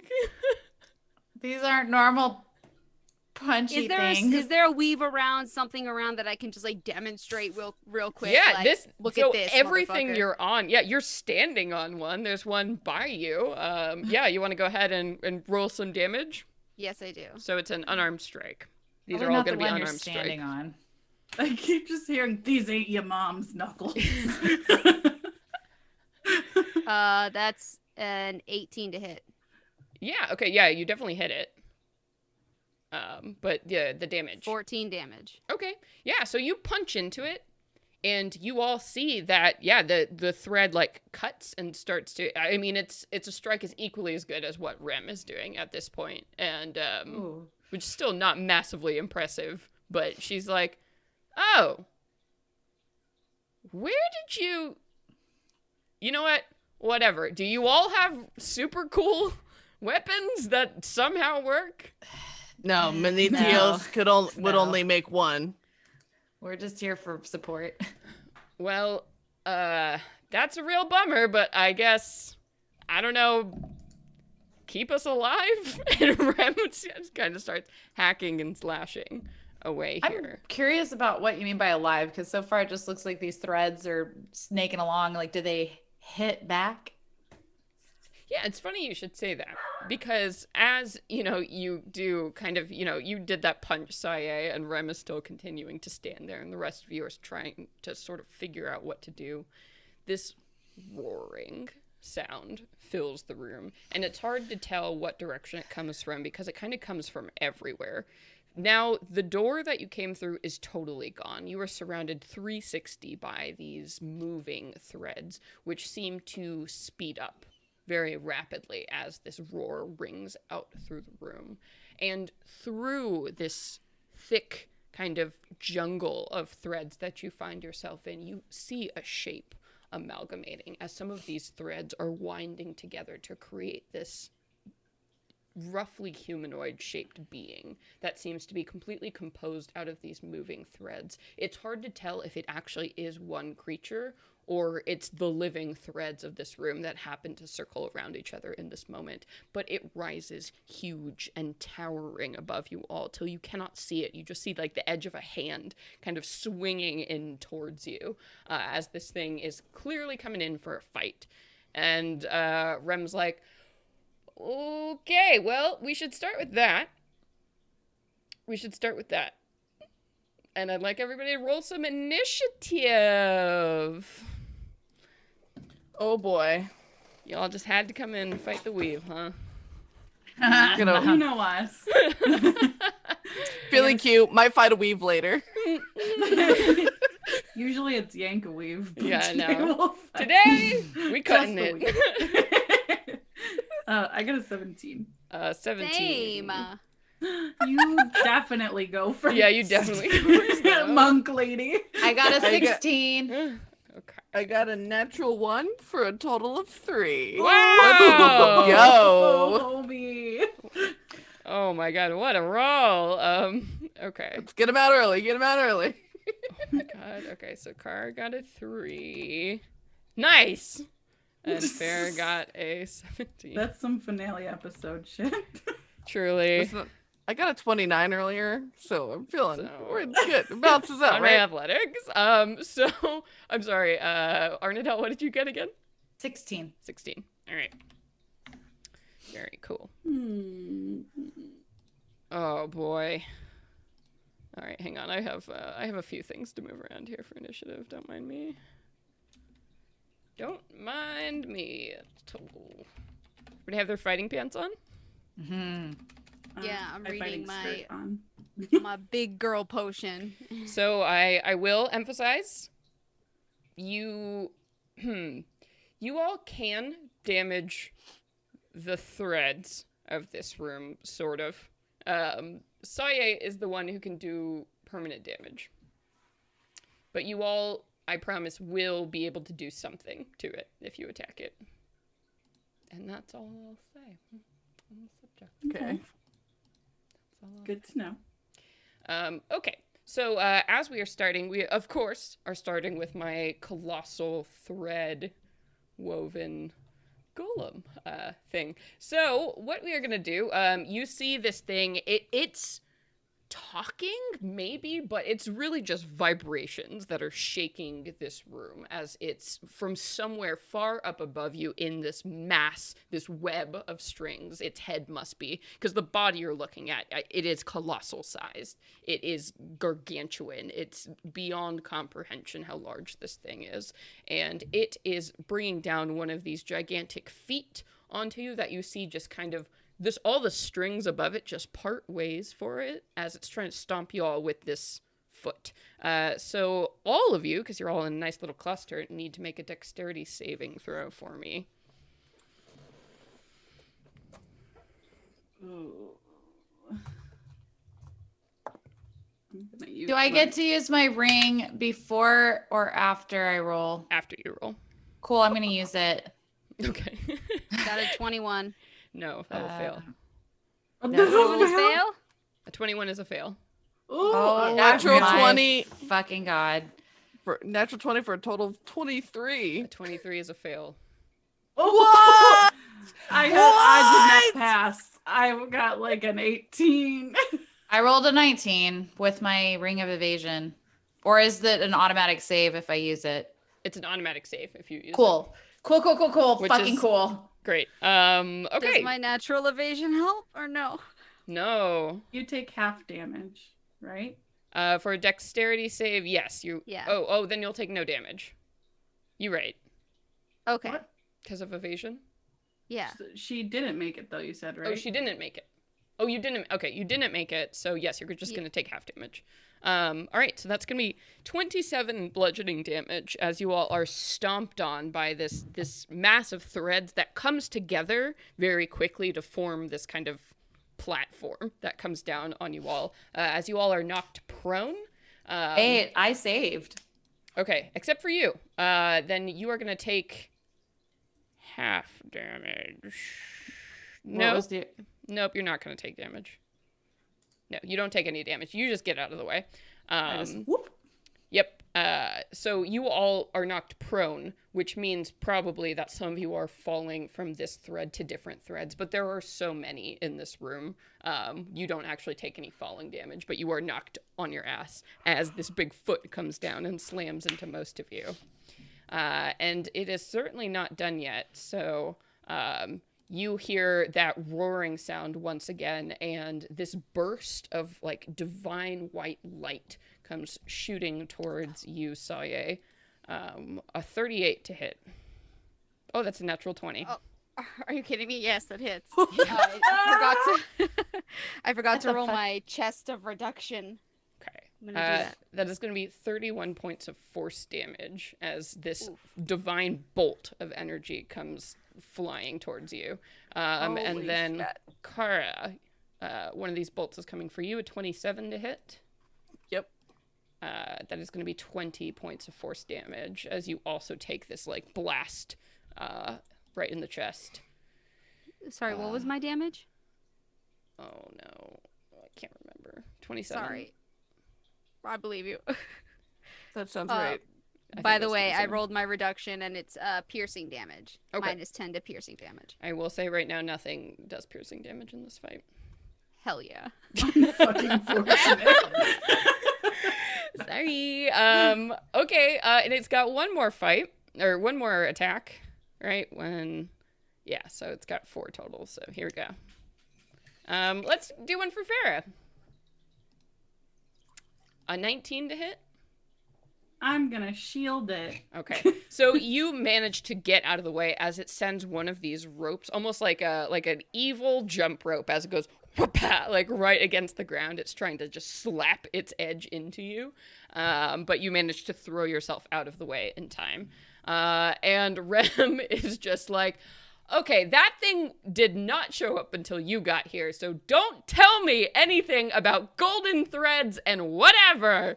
And she is gonna go ahead and like charge up towards this thing and start slicing into it. And it looks ridiculous, like how little she seems to be doing against this thing, but you can see that she is slicing into the threads of it and managing to do some kind of damage at the very least. And then Farah, that's gonna bring us to you. Okay. Didn't Nassim go first? Did she go already? Oh, We sorry. rolled the same. Oh, shit. Sorry. No, that would be you, Nassim. I wrote that wrong on my tracker. Well, your girl's about to become a giantess. Oh, big lady! Hey, big lady. Damn, I Oh, wonder what yeah. kind of damage you're gonna be able to do. Oh, I haven't even looked ew. at the potion. Oh, it's good, babies. Shall I read you some of it? Yeah, let's read. Yeah, read us the potion. Read us it. Okay. It's good. Potion of giant size. When you drink this potion, you become huge for 24 hours if you are medium or smaller. And my strength becomes 25 if it isn't already higher. Everything I carry and am wearing also increases in size for this duration, which I believe is 24 hours. Yeah, I just said that. When rolling damage for weapons enlarged in this manner, roll 3 times the normal number of dice. And when the effect ends, any hit points you have above your hit point maximum become temporary hit points. Damn, that's nice. That's nice. So it is, unfortunately, an action to drink a potion. Okay. So, I mean, it must be done. It must be done this episode. so do you want to describe to me what it looks like as you grow to giant size? What it looks like when I grow? Yeah, or just like this probably- the whole scene. What does it look like? Because there's strings everywhere. Like, are you breaking strings? Are you like, what is happening? Just tell me. Yeah, I'd like to think that, like, because this massive bundle of strings is coming towards us, we're all fighting our way, trying to run away from it, slightly being buried in strings at the same time. So she just starts hulking out of all these big vines and tendrils and hopefully doing, I don't know, a little bit of damage as she grows, if anything is trying to, like, weigh her down. But for sure, like, hulking out of it, and they, like, try to hold on to her, but she's growing too rapidly, even though it does take a full action. Yeah. I imagine it's still massive. Oh yeah. I so- mean, you grow to a size to rival this thing. Because well, this thing is gargantuan. So you're becoming what, huge? Yeah. Yeah. So you're growing to almost about 20 feet tall. So yeah, you becoming big. You like giant size. Like you could punch a giant. Yeah, and those like knuckles, those god knuckles she was wearing, obviously growing with her, and hopefully can take out more tendrils at a time Hell or do yeah. more damage. Hell yeah. Well, yeah, with your strength modifier up like that, so you can use that now. That's going to affect your damage every time. And your attack bonus increases, so hell yeah. Anything, do you want to move or anything? Basically, everything is kind of within reach. So this fight, I'm not going to really be too worried about range because it's literally everywhere. It's all part of one creature that you're on and around. And... Yeah, I think my main goal is going to be to try and, like, keep the mass in check, the mass hand and mass foot. Like, whenever it looks like it's starting to form, I imagine it can travel amongst the weave. Try and keep that thing in check and take it down. The biggest bundle and horde of threads. Try and eviscerate that at a time. Hell yeah. All right. Okay, and then I'm going to take a legendary action. So, Nassim, why don't you go ahead and roll a d4 for me to see what happens? Okay. Panic. Just go. Just roll it. What else? What'd you get on your D4? A 4. Oh, okay. That's fine. None of them are better or worse than the other. They're all pretty bad. So you see in response, Saye, to all of these threads that you're kind of, like hitting out of the way as you grow, they suddenly start to glow. With that same kind of golden, radiant, divine light that, those bolts came charging at your friends. And everywhere it touches your skin, it singes, it burns you, and you just feel something change about yourself. You are cursed until initiative count 20, so the beginning of the next round. You have been cursed with the curse of fate. You're going to roll with disadvantage on all of your rolls until the beginning of the next round. Okay. All right. So, the threads of fate did not seem to like your giant lady potion and are punishing you. Yeah. So that's a legendary, which is going to go ahead and bring us to Farah. Okay.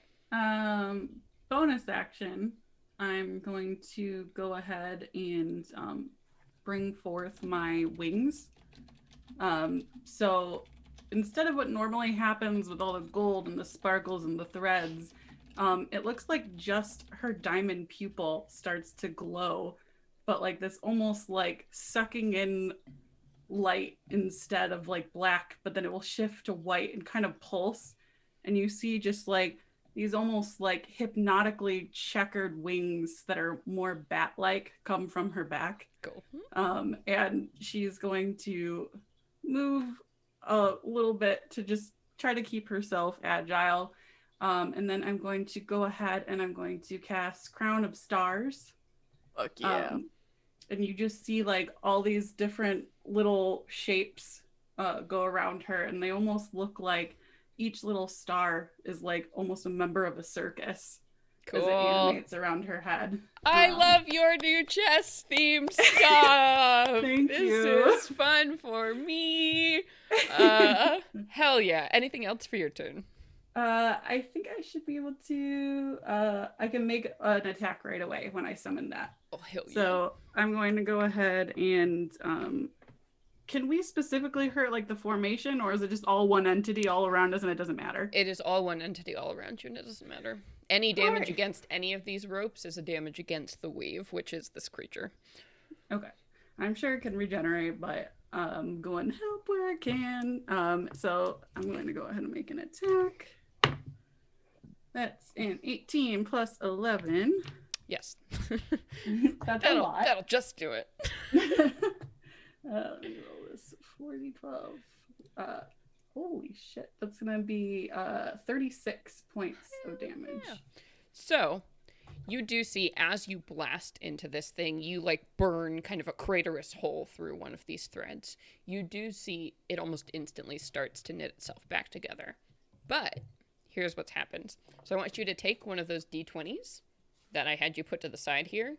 Mhm. And since you dealt more than 20 damage, you're going to put it on the 20 counter and set it to the side in front of you.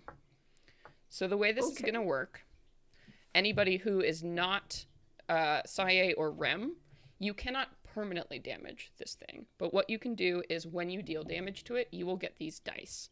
And what you can do with these dice, there's a couple different things. So one, on Saye's turn, you can spend one of the dice you've accumulated to give her advantage on the attack roll. And this is like going to be stacking advantage. So if you want to spend 3 dice, she'll get to roll 3 dice. Oh, shit. So you could do 4, 5, 6, whatever the hell you want. So that's one option. You have to do that before she rolls the attack, though. So at the start of Saye's turn, before she makes an attack, I'll ask if anybody wants to spend those dice. Spend the dice. The second thing you can do is you can wait to spend the dice, and after Saye successfully makes an attack, when Saye is rolling damage, you can choose to add whatever the value on the die is to the damage total. Nice. Ooh, I like this strategy. I love this I strategy. like this. And the third option is you don't have to do anything with your dice. You don't have to spend them on Saye's turn. But whenever you deal damage, because basically what you're doing is you're distracting the thing, you're taking some heat off of Saye, you're breaking the fate down, and you are getting to reassign where that fate is going on Saye's turn. Oh, I love it. me That's too. really fun. Fucking I'm so here excited. for it. Celeste, do you This know is that so you're really cool. fucking cool?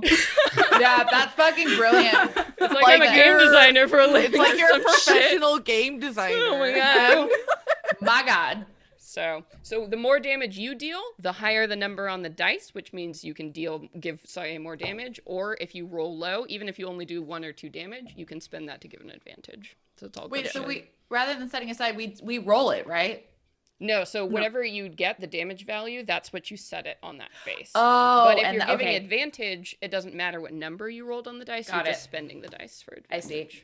Got it. So log the number if you want to give it. Yeah, so extra basically damage. when you have the dice, set it on whatever number you dealt and put it in front of you and have multiple dice just to remind yourself what you have and what you want to spend for the Well, I pool. got paper. I'm ready to write shit down. Oh my God. All right. Cool. So awesome. So that's what you see, Farah. This happens as you deal some damage to this thing. It instantly heals, but something about this creature shifts. I think you all can, now that you're standing here in this room, you can feel that a little bit more luck just went your way when that happened. And that, anything else for your turn, Farah? Moving doesn't seem to fucking matter, so I'm gonna stay right here. Okay. And then go ahead and roll me a d4 for another legendary action. Katie, let's see what happens. Oh God. Nothing good, I'm sure. 2.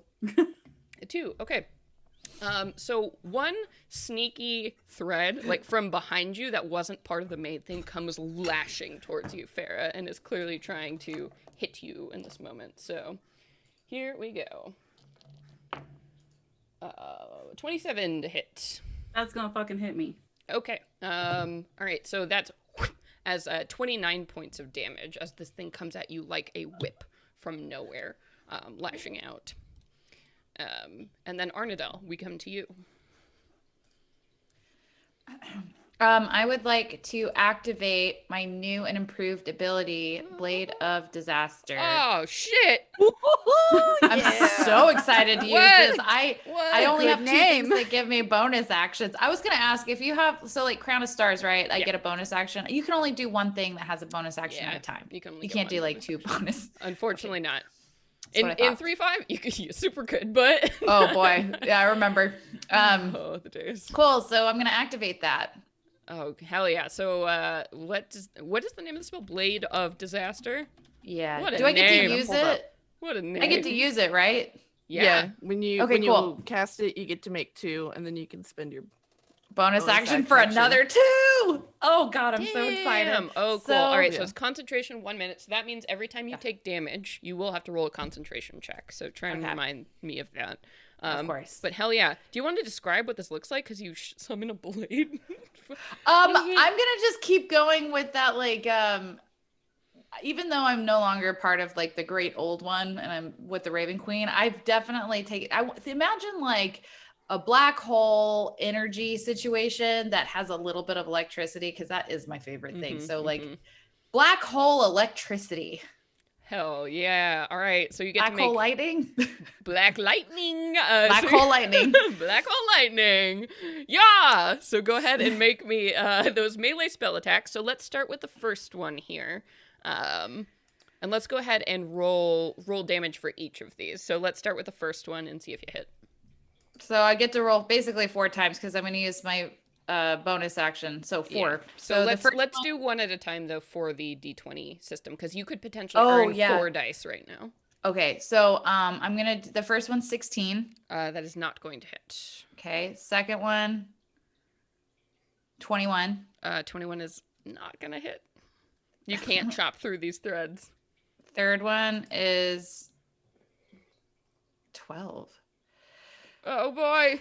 No. So you're adding your spell attack modifier, right? I'm just using the If you're rolling in D&D Beyond, it's probably doing it. yes, it is. Okay. And the last one's 19. Oh, bummer. So none of those are enough to like hit through the threads of this thing. So we know the AC of this thing is at least 21. Does it Okay. And then if it doesn't hit, it doesn't matter. So those were all my things, but I have 4 dice, right? That I get to No, give to... since unfortunately you didn't hit with any of them. You have to deal damage to earn the dice. I see. Okay. Well, that sucks. But the sword is still around, so you can use your bonus action next turn to make some strikes with it. So now that black hole blade is still hovering in the air.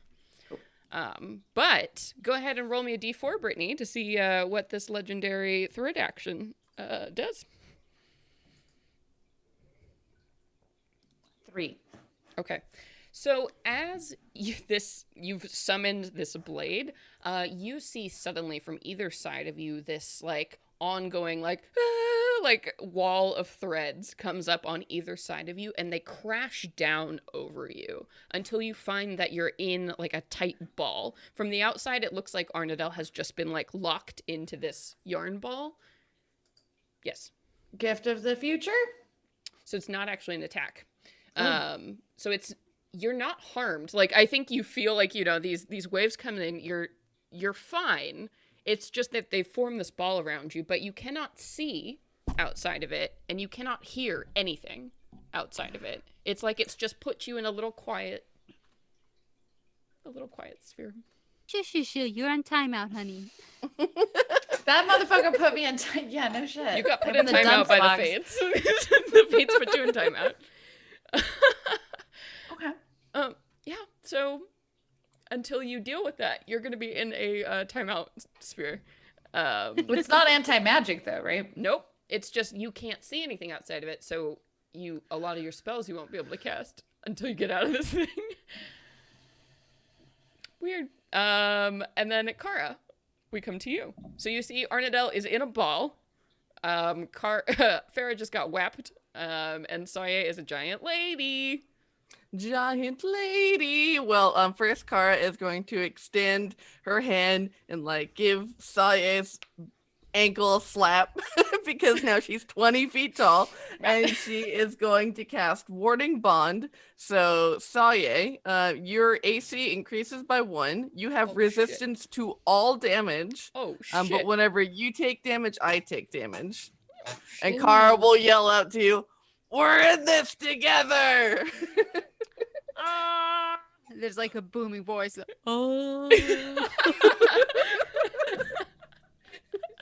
So fun to be big. Thanks, girl. And then she is going to use her bonus action to fucking rage because that feels right. Yeah. It could only be rage. That's her turn. Hell yeah. All right, and that brings us back up to our yarn Colossus.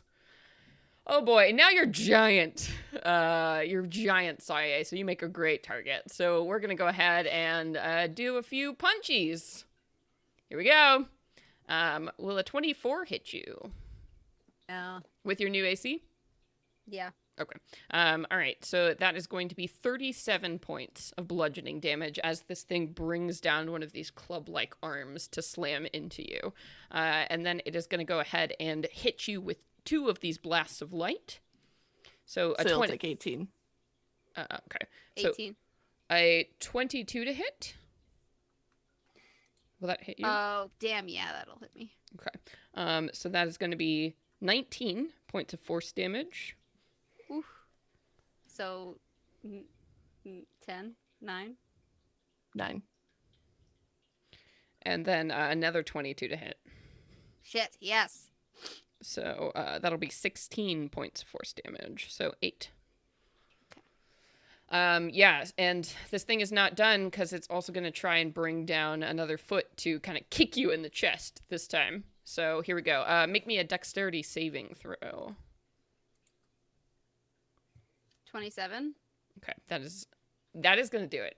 27 will God. save. So you managed to move your way out of the giant foot that's coming to like Sparta kick you in the chest. You managed to move out of the way, which is going to bring us to Rem, who is so small. But you see that she is like climbing with her like sword arms up the back and legs of this thing and just stabbing into it and trying to rip her way into whatever the heart of this thing is.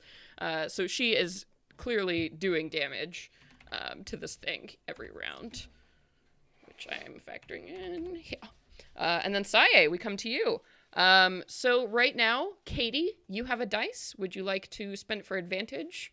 Saye, your curse is gone at this point because it is up to the top of the round. I'm good because it is a big boy, so I'll wait. Save See if it she for hits. damage. All right. Mhm. Okay, then Saye, what you doing? Remember, only your unarmed strikes can do damage to this thing. Yeah, so that's we're gonna do as much as we can while we're this big. So we're gonna attack right away with our giant size, Hell yeah. and that's gonna be an 18 to hit. With all your stuff? Well, the strength doesn't include the hit, does it? Yeah, it will increase. Oh, okay. So instead Well- of using, oh shit, what would that be? With your unarmed strikes, you can choose to use to use your dex or your strength. So Well, my to hit, I get a +10, so that's already more than what my strength modifier is. So with because your you add your strength and your proficiency- proficiency, because you have a Oh, I +7 add that for to strength. it. Yeah, whenever you make Yeah. it to hit roll, you add your All right, hold proficiency. on. What- 25 to hit. 25 to hit then. It's gonna be more than your normal to hit too, because you have 2 more than your normal 20 dexterity. Yeah, let's see. What is what's y'all's proficiency bonus right now? At 17. +6. Mine is 10 plus 10, and then yeah, No, plus so 10. it'll be Our 6 yeah. plus 7, so it'll be a plus 13 on every hit is what you're going to be using now. Oh, wait. Yeah. My proficiency, yeah, excuse me. I was reading the total number there. Is 6. So you're going to be adding plus 13 now. Whatever your character sheet says it's wrong, to every hit you're going to add plus 13. Okay. So that was shit. I should have rolled my other thing then. Cuz now it clicked away. Show on here. You know what? I'm just going to roll a d20. How about that? Probably PC. Yeah, I think for you in particular, because also you might be rolling with advantage a lot, using physical dice will probably help. So 18 plus 13? Yes, will be 31. 31. Yeah, that'll certainly hit. Go ahead and roll that damage. Okay, so that's going to be 3d10. Hell yeah. That's so I good. love this. I might So die so here, but I love that's this. 3d10 plus 7, correct? Yes. Ooh,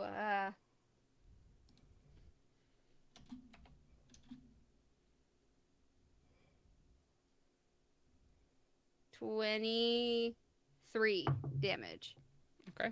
And Katie, would you like to add your dice? So how much 43 damage? That would be total. 33? 43? Oh, Isn't that what you just said? 43? Because she said I'm sorry, She said I she didn't. got 20. I literally didn't hear you. What did she you said she got 23, Yeah. so I'm adding my 20, so Woo! 43 damage for Sire. Ha! Ha! Ooh. What is Saye? So your strike is way more powerful than you think it's going to be, as some of that golden light suddenly appears and you punch a hole through this thing. Anything special? Anything particular way it's making your strike cooler?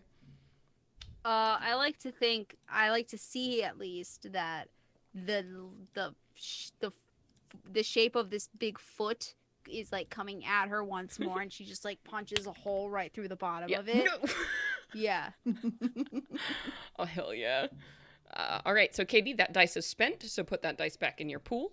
And then, hell yeah. That was just your first attack, girl, so let's do it. Yeah, I get an extra attack. I'm gonna attack again. Hell yeah. So that's plus 13 to my attack. Okay, Mhm. okay. Ooh. We just did this. 17 plus 13. 30. 30. Hell yeah. Hell yeah. Oh, yes. God. Roll it. Roll the damage. Rolling that damage. Oh, that was sexy. Okay. Well, I rolled 2 10s and then a 2. 22. I mean, it's still, that's nice. Plus 9. plus 7. 29. Yeah. 29. Hell yeah. This is some damage. And Ow. now I'm So turned gonna on. spend a key point Yeah. and get that flurry of blows. Fury. I always want to say fury. Flurry of blows. Let's do it. And I'm gonna Make 2 attack more. again. 2 more holes, please. 4 holes or bust 4 holes. Or That was a dirty 20 to hit. 30. Okay. Just total? Yeah? Yeah. Oh, no. Then that is not going to do it. Okay. Once more. Final blow. Oh, then this probably won't do it either. I rolled an 8. Wait, plus your 13. Hang on. Yeah, well, the last one didn't Oh, you hit rolled either. an 8 on the dice. I understand. 21. Yeah. No. I will use my reaction to use my channel divinity to give you +10 to hit. Oh, shit. That'll hit then. Do it. Well, thank Yeah. you. Shit. What's Get 'em, that look girl. like? What's that final battle like zing look like, Kara? Oh man, yeah. So like Kara's raging now, and so her spirit dads have like emerged from, and so they're like grabbing these, strands and everywhere, and they're trying to like harry it, and it gives Saya the perfect opening to just right hook right into it. Like Hell. it. Yes! So fucking cool. All right, Saya. So that was all of your attacks, yes? Yeah. All right. Cool. I'm calculating the damage in my head. It was a lot. You did a lot of damage. Her damage for the last one that she Oh, hasn't got rolled it. yet. I just have a phone calculator because I was 18. like, oh, man. 18 damage. Hell yeah. Damn. So yeah, you are totally like ripping holes through this thing, and Rem's like, I want some of that. From somewhere inside the big rope thing where she's trying to climb at the Oh, moment. girl, you jealous? Oh yeah, we're nobodies up here. Is the never said demigod that. asking for more power? Oh, I'm sorry. What? Okay, so Saya, go ahead and roll me a d4 just to see what happens. Oh my goodness. 1. Okay. So Farah, I need. Oh man, here we go. A natural 20. Nice. So you're just got whipped by this thing, and you're like trying to do your own thing and focus at this moment when all of a sudden a string comes out of just the other direction and loops around your waist and pulls you up into the air as you are totally grabbed by this thing. So you are grappled. Until the grapple ends, you are restrained and you have disadvantage on strength checks and saving throws while you are strung up in the air like this. Cool. Hate it. So Tight. Give us limp noodle arms. sick, love it. So Farah, we come to you now, all the way up there, like a yo-yo, like a Cool. whole yo-yo. All right. All right. I'm going to go ahead and distance spell mage armor to Saye. Cool. So you're gonna get a +3 to whatever your AC is. My goodness. Until I Y'all die. beefing me up. I need to mark this down now. Yeah, girl, you holding it down. We gotta buff you. Should have fucking done that before I came in, but it'd be like that sometimes. So I'm gonna do that, and then I'm going to go ahead and launch off another one of my little stars off at this thing. All right. Oh no, that's a 2. Ooh, it's really hard to aim when you're swinging wildly through the air, Tarzan style. So you miss that shot. But why don't you go ahead and roll me a d4 to see what happens to Arnadel with a legendary action. Oh, that's a D20. Don't want that. Okay. 4. Okay. So Arnadel, you've been trapped in this little ball, this little yarn ball, that all of a sudden glows golden. And then, so until the beginning of the next round, you have disadvantage on all saves. You have been cursed now by this curse of fate. And then we come to you. Me? Yep. So you're inside this yarn ball that glowed a bunch, and now you feel really unlucky and trapped inside a yarn ball. Didn't need the curse to feel unlucky. You can't hear anything and you can't see anything. It glowed and I feel like shit all of a sudden. Yeah. Is it close enough for me to extend my hand and touch it? Yeah. Oh yeah, you can totally touch it. What happens when I touch it? You feel kind of hard ropes. Oh, that's a corporeal thing. Yeah. You feel like All right. you could probably cut through it, but you would waste maybe an action doing so, which is maybe the point of the yarn ball. Good thing I got bonus action. Oh, okay. shit. Yep. So I would like to, oh God, I'm cursed. I'm going to have to, thank God I have lucky points, maybe. I don't know, maybe. It's been a minute since I've used this. So, I'm going to use, how much is the damage there? Oh, I'm using Agonizing Blast. Yeah. Yeah, I'm going to hit, so let's do that. So you're aiming it at the ball first, I'm assuming? Yeah. Okay. So go ahead and roll the first one for me. And you're rolling with disadvantage. So take those 2 d20s. Okay, stand by. The first one was a 19, and the second one was a 31. A 31, well, unfortunately, disadvantage. So you 19. could choose to re-roll the 19 with a lucky point. Oh, okay. Yeah, let's fucking do that. All right, re-roll Just for the first one. At least if I can get one. Damn, that's crazy. 30. A 30. Yes, that will certainly do it. So go ahead and roll. We'll roll your damage right now because it'll matter before you do your other two. 18. Okay, 18 damage? Yeah. Fuck yeah. Agonizing Blast, baby. Okay, so take a d20. Okay. And set it on 18 in front of you and put it to the side. You now have an 18. Cool. All right. And with that, the bubble thing around you bursts. It just rips apart. So I still get 2? Yeah, because now and you can a bonus see action? Oh, shit. Yeah. I'm coming in hot. I've never had this much blasting power. So yeah, I would hope so, baby. It's the finale. Fuck. So I'm gonna like fucking cast the next 2 at the thing, whatever closest part, to me. Yeah. So am I still at disadvantage? You are. Okay. So the first one for number 2 is going to be a 20, and the second one is a 22. A 22, nope. No. Okay. So third one is a 22, or it would be 22. Nope. Okay. 22 and then is not the AC. All right. Well, then I'm going to use 23? the Blade of Disaster. All right. Go ahead. I get 2 hits for that. So you're still rolling at disadvantage? Yep. So I'll have to roll 4 times. It's going to be 25.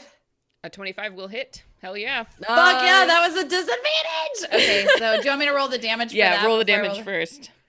All right. Wait, 25? That's a crit. Damage? If it's Hell yeah. So it's a crit. So I get to roll 12 fucking d12s. Yeah. Yep. All right, I don't even know how to do this because it's set at 4d12. I like this dice roller website that I just popped into Zoom. I got it.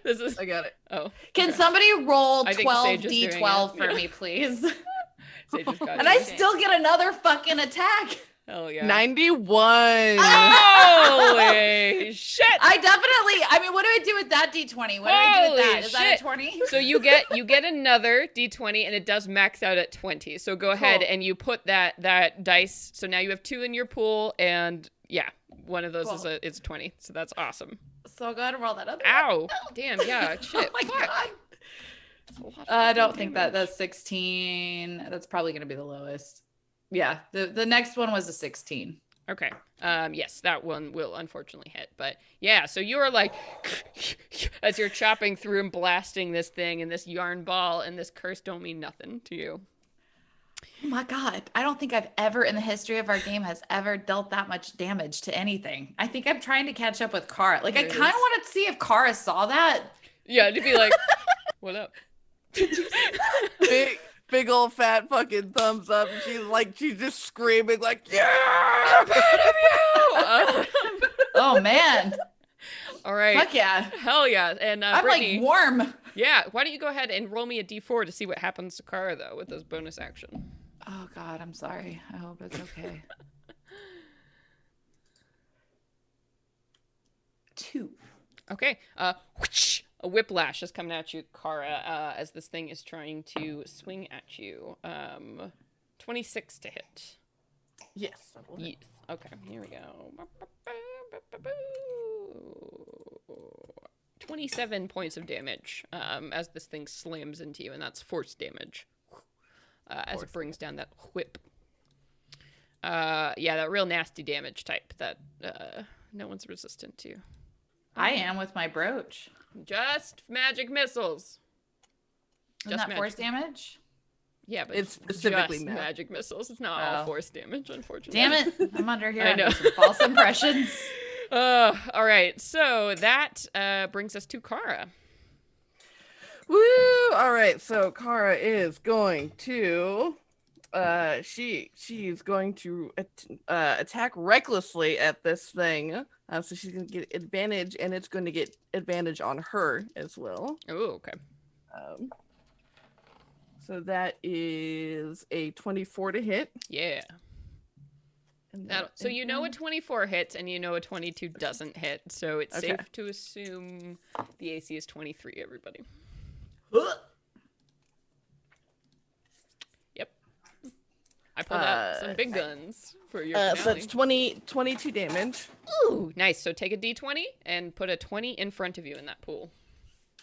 And then she's going to get her second attack. That is a 33. Yeah. There we go.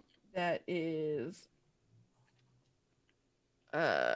25 damage. Hell yeah. So take another d20 and put it at the 20 in front of you for your pool.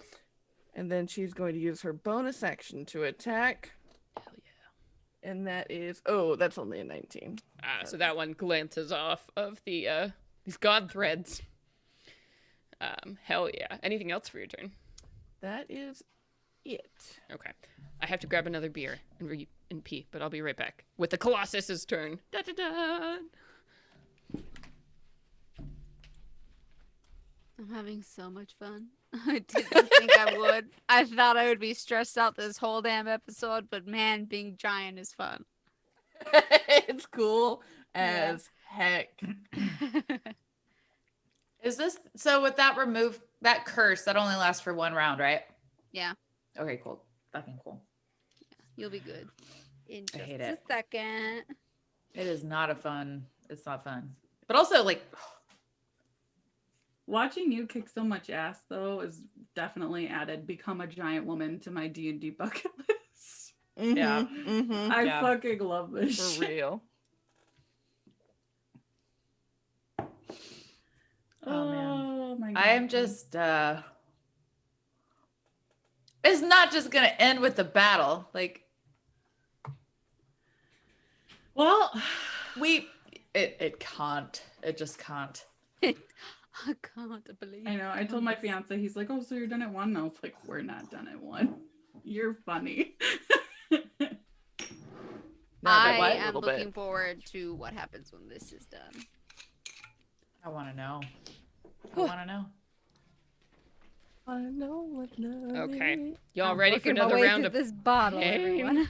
Oh, yeah, same. Done. Bring on the pain. Hell yeah. All right. So we're back up to me.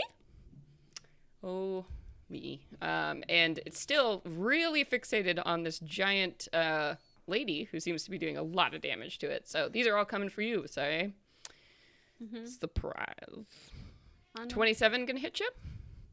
Oh yes. Oh yes. All right. That is gonna be 24 points of bludgeoning damage as it slams one of its arms into you. I'm gonna use my reaction, and my spirit dads are gonna block some of those like threads that are coming out and reduce the damage by 2d6. Ooh. On top of the reduction. Yeah, so get fucked minus 12. Ooh, so that's 0. What the fuck? Okay, well, I'm still going. Blasted with my radiant light. 21 to hit. No, Fuck thank you. you. All right, my second radiant blast, 20 to hit. Oh, Jesus No, Christ. Then I'm gonna kick you. Make a dexterity saving throw. All right. I'm gonna get you. I swear. 26. Ah, damn it. That's fine. You're fine. You jump out of the way of another big foot.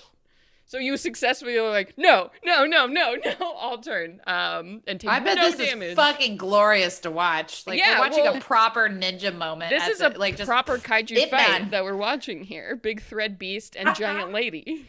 You're Godzilla. With a dope layup from Kara. Oh, hell Oh yeah. my god, I love just this. love it because your spirit dads are like so small. So Probably small, compared- like- so you're like, no, right at They're the like tip of the fist. Legos. Like, they're literally Legos. That thing stepped on a like Kara's Yeah. spirit dad oh Lego. no, said the thread of. It's like a D4 Oh, buried deep in the carpet. the deep pain. Oh, the D4 pain. Oh, it's happened so many times. So many flashbacks. Okay. All right. And Rem is continuing to punch away at this thing, dealing damage that does last. Luckily. So she is crawling around on it. And then Saye, we're going to come to you. So, before Saye attacks, does anybody want to spend any dice to give advantage? Or Yes. okay. So Saye, tell us what I you want to give you one for advantage and then one for damage. Hell yeah. All right. Well, sounds good. So we're going to start with an unarmed strike. Hell yeah. So roll with advantage. So Brittany, go ahead and take that dice out of your pool and into your discard. Okay. 29 to hit. 29 is going to hit. Yep. So your damage, would you like to add a natural 20 to that? Oh my god. Yes, I would. Cool. There you go. Yeah. Wait, so does that mean I'm rolling 60 10? Is that what you're saying? No. You'll just add that flat 20 damage on top of whatever you. Yeah. So Oh my that's God. it's hot. But as you add it, you know it's natural. Mhm. Organic. Effortless. Organic. Our body is Organic. natural. I'm so turned on right now. I think we're all a little scared It's gross. Saye Mhm. destroying this thing. She's just so big. Welcome, Raiders. We're in the middle of fighting a fucking weave of fate. So, Yeah. you know, A force of- god string monster. Who so knew it welcome. would fight back? it's actually a mimic. Oh! I know people are like, bad. Celeste, how can you do it? How can you get another mimic in there? Oh. Oh, Oh here my we god, are. so someone needs to clip that right now. I demand it. Hell yeah! um, Just for that first punch. Yeah. Punch. Punch? That's 49 damage. Oh, Oh! balls! Yep. God All right, damn. extra attack. Okay. Lay it on That me. was a punch. Punch. A punch. I believe that's the French say. punch. You punched him. A punch. A punch. Oh my god, I'm so lit. I forgot my whining system. Prepare for the punch. What the hell? I switched I'm to wine. so just drunk now. I Cheers. forgot I was drinking. Where am I? All right. What'd you get? That was a 23 to hit. That is exactly the AC. So you managed to hit this thing. Damn. All right, that's ooh. Yes, chat. We are fighting a metaphor.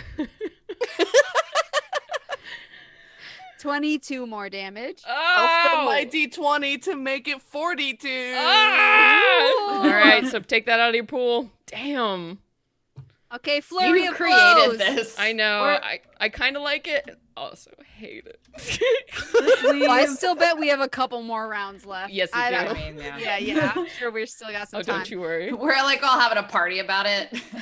Yeah, we're Because having too literally much none fun of right the now. damage you've done has lasted on this thing, except for Saye's, but it's been awesome. It's been really good. So I spend a key point. We're gonna do a flurry of blows. Hell there's yeah. Another. Let's go. Ooh, okay, that one's not gonna do it. That was 4 plus 13. No. No, it's just No. no. 10 or higher, baby. 10 or higher. Yeah. Yeah. You roll a 10 on the dice, you're good. Ooh, okay, yeah, that's like 25. Hell yeah. Roll it. Yes. Add 20. So that damage. God damn it! How many of those fuckers you got? Fuck. Passed out the candy, Celeste. So Candy. wait, 50 damage on that one. What's a 50 And- damage hit look like? Because are you just doing your fist, or you got like a routine? Like what? Well, what we yeah, it's doing got to here? be the fists because they're the only things that are Mhm, doing damage mhm. with those knuckles on. So it's like, you know, once you punch and you can't stop and you're just kind of turning it into mashed potatoes Yeah. because you're hitting the same spot over and over again. Hell And if yeah. something is coming at you, you punch at that. She's like going berserk right now. Hell yeah! But you know, while we still have this gift of the present, we're Yep. gonna use it. Yeah, let's do it again. Let's And do it do that all again. again. Hell yeah! So, just You punch this thing 8 times in a row. I love it. Let's do Yeah. it. A regular unarmed strike. That's not. I rolled a 9. Nope. So no. That's a 22. Okay. Extra attack. Ooh, we're having a bad round. Oh, No, oh, that was no. 16. No. Flurry of blows. Natural 20. Ooh, yes! All right, go ahead and roll that dub's 6 damage. times. 6. Okay. 6 hold on times. a 6 second. d8. Hold on a second. Holy no, God. 60-10, madam. Oh, yes, because you're giant. If you would like that dice roller, I put it in the Zoom chat. Oh, okay. It's helpful. Well, you or know do what? it on I'm put the real feeling dice here. this Oh, physical yeah. dice thing that we're doing. It feels too good to have it all in my hands at once. Okay. That's fair. Mhm. That's Hear fair. that? Ooh, that's a good sound. Get those math got candies. Satisfying. So many numbers. Hold on. Oh. I'm like aroused by Sai right now. Such Who a isn't? big effective lady. Just want to sit in the palm of her hand and walk off into the sunset. Yeah. Can I beat your Carry Thumbelina? me. Carry me. Be your wings. Oh Look at my that math god. face. Prince Cornelius was like my first Oh, God. crush. Dude, for real, I just watched that like fairly recently and I was like, damn, this movie still fucking hits. Oh yeah, man. It stands up to the test of time. Giacomo, my homie, I love Mhm. him. Oh, God, he's so 51 good. damage. That was the first flurry. Damn. Second flurry. Oh man, I'm Ooh, so glad I yes. got the big calculator. Yeah, that's like a 33 to hit. Okay. Yeah. Yeah. Come at me. My string boy don't give a Okay. fuck. I got strings for days. Oh, you punch my string? I'll get another one. Like a 25 more tampon. damage. And what's funny is they're dead titans. Get out of here, Celeste. That's not allowed. That was not an okay laugh. Oh my God. We had a moment with a Titan. Oh my God, that was. Oh, I was- Mom Nitios. It's okay. Oh. It's my job to make you hate what's happening. Very good job. Thank you. Thank you. Please hate Did you what get I've that created. last one? Yeah, 26? 25. 25. Okay. Hell yeah. Ow! I'm hurting my string boy. We're gonna make this weave into a toupee. We're on our way. Chop, chop, chop. All right. And Saye, why don't you go ahead and roll a d4 for me to find out what happens to Farah, who's Oh, I strung like up in that. the air. Ooh, a 4? A 4. Fair. That curse afflicts you as well, and you have disadvantage until the beginning of the next round. So you are cursed by the threads of fate. It's my twist of fate ability, just like you all do. So basically, we have to roll a fucking 1 on that D4. 4 is the twist of fate. 1 is you get punchied by Like the that one. stringies. I'd rather have the curse for 1 round as the healer. And then, so Farah, we are at you now. You are still hung up like a yo-yo, restrained, grappled, you know the works. Cool. All right, I'm gonna go ahead and do a mass cure wounds to all my homies. Ooh. Sage, you didn't do that thing for max healing, right? You No. did ladies? Okay. Just want to make sure before I waste time rolling things. Yeah, I'm a raging. I can't be concentrating. Rawr. Everybody gets 19 points. Ooh, Hell that's nice. yeah. You. Nom nom nom nom nom. Are you including Rem in that? Yeah, she is. Oh, that's so nice. Thanks, buddy. I got agendas. I got a goal. I got a network. Cool. Anything else for you, Farah? Yeah, I may as well, even at disadvantage, launch off one of my thingies. Hell yeah. Oh, maybe I shouldn't have. The disadvantage was a 1, so nope. No, you just can't. It fizzles out like a dead firework that you get, and you're like, oh, that's really disappointing. I just want to imagine that now my natural ones are like, I go to do a pew pew and it comes out like a snake in a can tree. So they're really stupid. I'm like, what the fuck? Whoa! And Chess is like, sorry, Trickster God. Sure.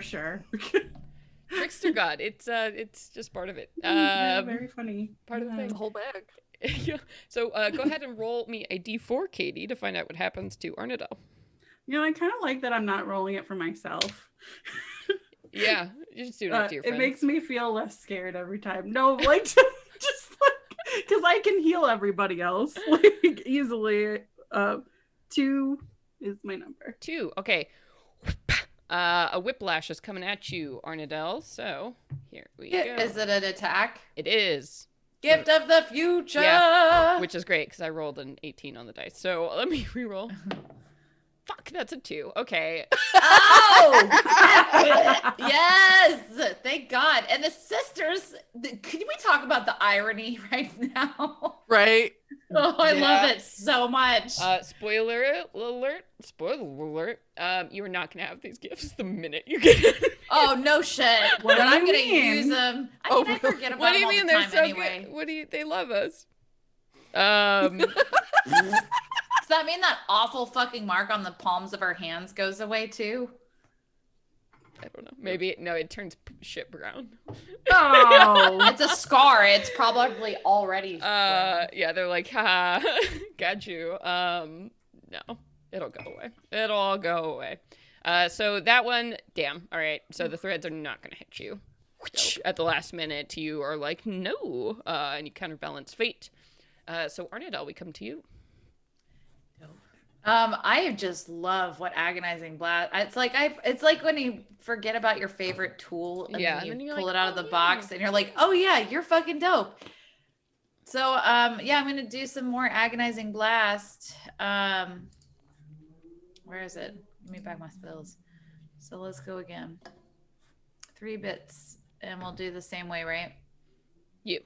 What, like kind of one at a time? Yep. So is the fair? I'm no longer at disadvantage, or am I Correct. still? No, Okay. your curse is gone. So you roll in full power, baby. 6, so 26. Hell yeah. Go ahead, roll that damage. Word.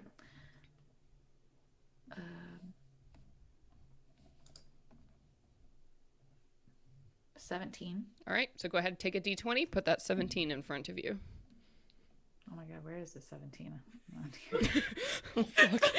Okay, there it is. I got the problems I we got didn't spin down anticipate. funds. Yeah. Number 2 is gonna be 31. Hell so- yeah. That's gonna be 18 points of damage. Oh, damn. Put that 18 in front of you.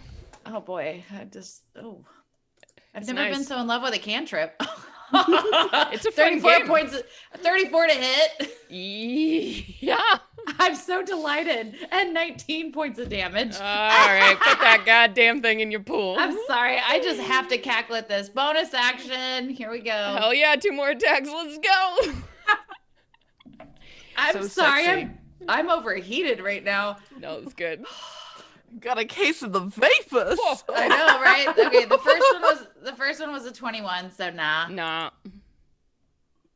Oh, this is a 28, so here we go. Yeah. Actually, I also get to roll 12d12 again because it was a crit. Jesus I Christ. personally want somebody else to roll these 12d12. Like, I like this ritual. Can somebody got it. fucking get Sage me? got it. I'm actually happy Sage is the one. Sage rolls way better than Oh my god. Count it up, D&D Beyond. It rolled them, but it hasn't given me the number. There we go. 85. Yes! Oh my Lord. god. Wait, does God. that gets a dice, right? Yeah, that's a 20. Yeah, that gets I you literally it. went 17, 18, 19, 20. Okay, you win poker, I think. What is that called? A flush or a fucking Based full on the rules house? of poker, I think that's a poker. I think that's I got definitely 'em, know how to play poker. for sure. Oh not. my god. I know. I Hop know. off 80 my leash. Oh my god. I still want, honestly, like, if this is the most bonding fucking moment that I've ever had with Kara, like, let it be. Let it be. Here I it want is. to, I just The really elf to am- your dwarf. Here it is. That LOTR moment we've all, all I been want to hear waiting is Kara for. say, like, I didn't know you could do that. Wow, that was pretty good. Fuck yes. All right. Oh, thank And you. Brittany, That's all I ever wanted. go ahead and roll me a d4 to see what happens to Kara. Oh, please don't hate me. 4. Okay. Cursed. Kara, you are cursed. Disadvantage on all of your rolls until the initiative count 20 as you hit with a That's twist of fine. fate. Which brings us to you now, Kara. Sweet Kara. Disadvantage across the board. Can you do it? Oh, well, I'm going to recklessly attack so Oh, that so- I'm going to negate that disadvantage. So I'm just going to roll. Normal. It's gonna be Look at a you. queen. Tempting fate. All of you. Oh my God, when so was last that- time? You nasties. That is a 24. Yes. 15 plus 9 is 24 damage. Put that 20 in front of you. Put that 20 in Then that we pool. will attack. And then, ooh, and I forgot because I am raging. So I have. I was just looking at it. So. Gosh darn it. Oh, so while I'm raging and another creature I can see within 30 feet of me takes damage, I can use my reaction to reduce it by 2d6. And then the creature that I hit has disadvantage on all attack rolls that aren't against me. And if it hits someone else, they gain resistance to that attack. Fine. Whoa, damn. So double resistance? Yeah. I have double resistance. Okay. I'll roll with disadvantage. Fine. That's fine.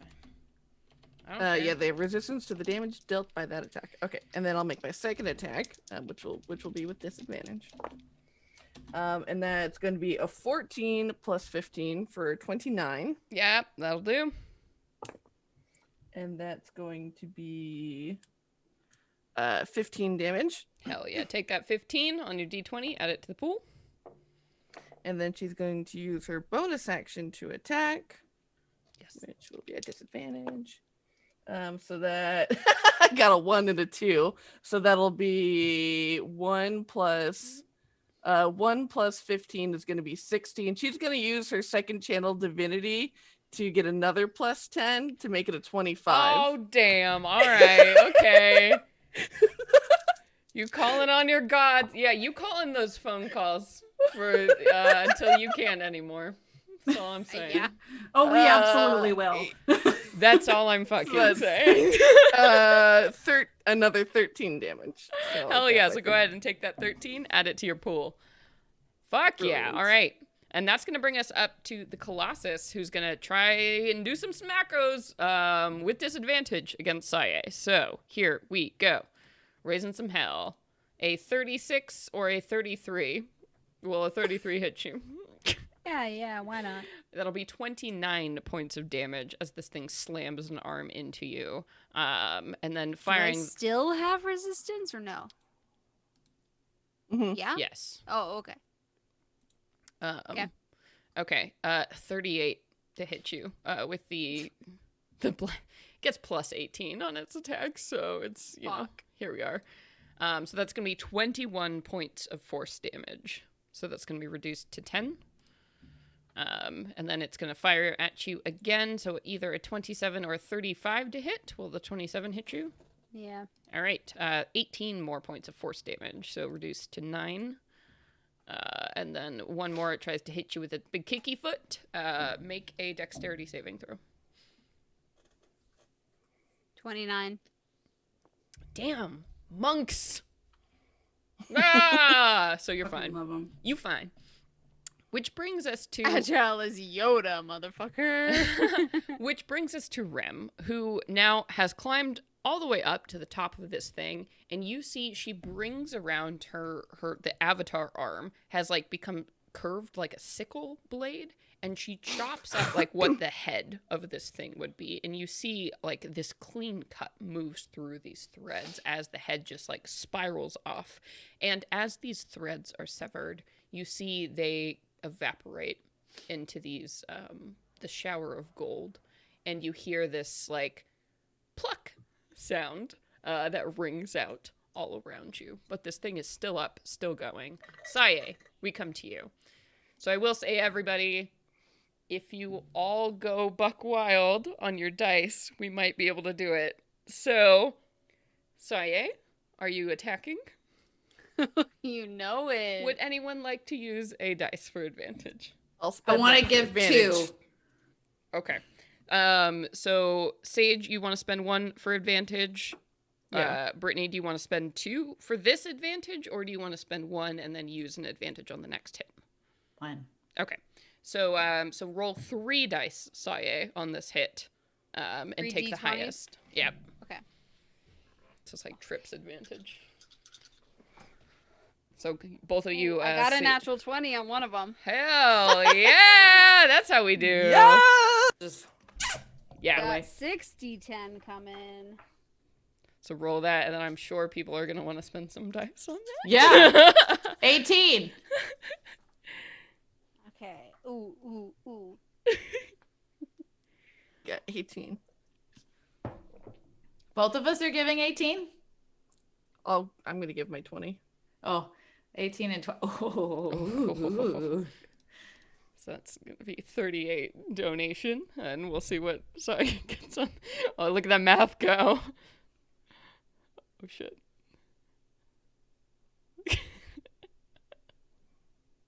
$56. Fuck! So 56 damage, and we're doing Can I- 38. Oh shit, yeah. Can I also spend my 15? Hell That's yeah, you gonna be- can. That's So 109. that's 109 damage. Oh, God. So your punch, this punch, is gonna deal 109 damage. So what does it look like, Saye, when you destroy the Weave of Fate with a punch for 109 damage? Please tell me. Yes! Oh, God. Oh, God. Kamehameha. Oh, God. She is feeling all the energy and support from her sisters, and like almost like a softball pitch, where like she's swinging, wheeling her arm around for a couple rounds, leg pops up into the air like full splits, and then just like slams down into like a pile of these vines and ropes and weaves. Hell yeah. And as you do, you punch through this thing. And for everyone in this room, it's like time stops. Because all of the ropes, all of the threads around you slow to a crawl. And they do totally stop. And it's that feeling like where you all are standing there, you know, it's like you've been moving for so long. Right when you get off one of those moving walkways. And that's that jarring. And then they all start to fall. All of these ropes, hundreds of pounds, thousands of pounds of these gigantic ropes start to fall down upon you. You can't see the ceilings or the walls of this room, so you're not sure if it's collapsing, but it's all coming at you really, really quickly, and things shift and change and go black for a moment. And you are left standing in this dark place. You think it's probably a cave of some kind. You look up and around, and it takes you a minute to sort of adjust to where you are. You see ruined stone around you, and as you do take in more things, there are those scatterings of light, bioluminescent mushrooms from somewhere far above you, as you realize you're standing in the cavern where the Elysium Keep is, or was, Is this where Aaron and I shared our first fucking kiss? No, it's just in the big cavern. At large. Okay. I was about to say, Jesus Christ. It's like you're standing there in the ruins of the keep, the foundations. That's all that's really left. You don't see walls or anything. It's all been destroyed in an instant, and you're not sure how or why, but you are all there, and Rem is there, still in the avatar, and there doesn't seem to be anyone else. And she looks around at the cavern and all of you, where the fortress used to be. Who knows where everybody else is, where the agents are. But it's you all in this moment.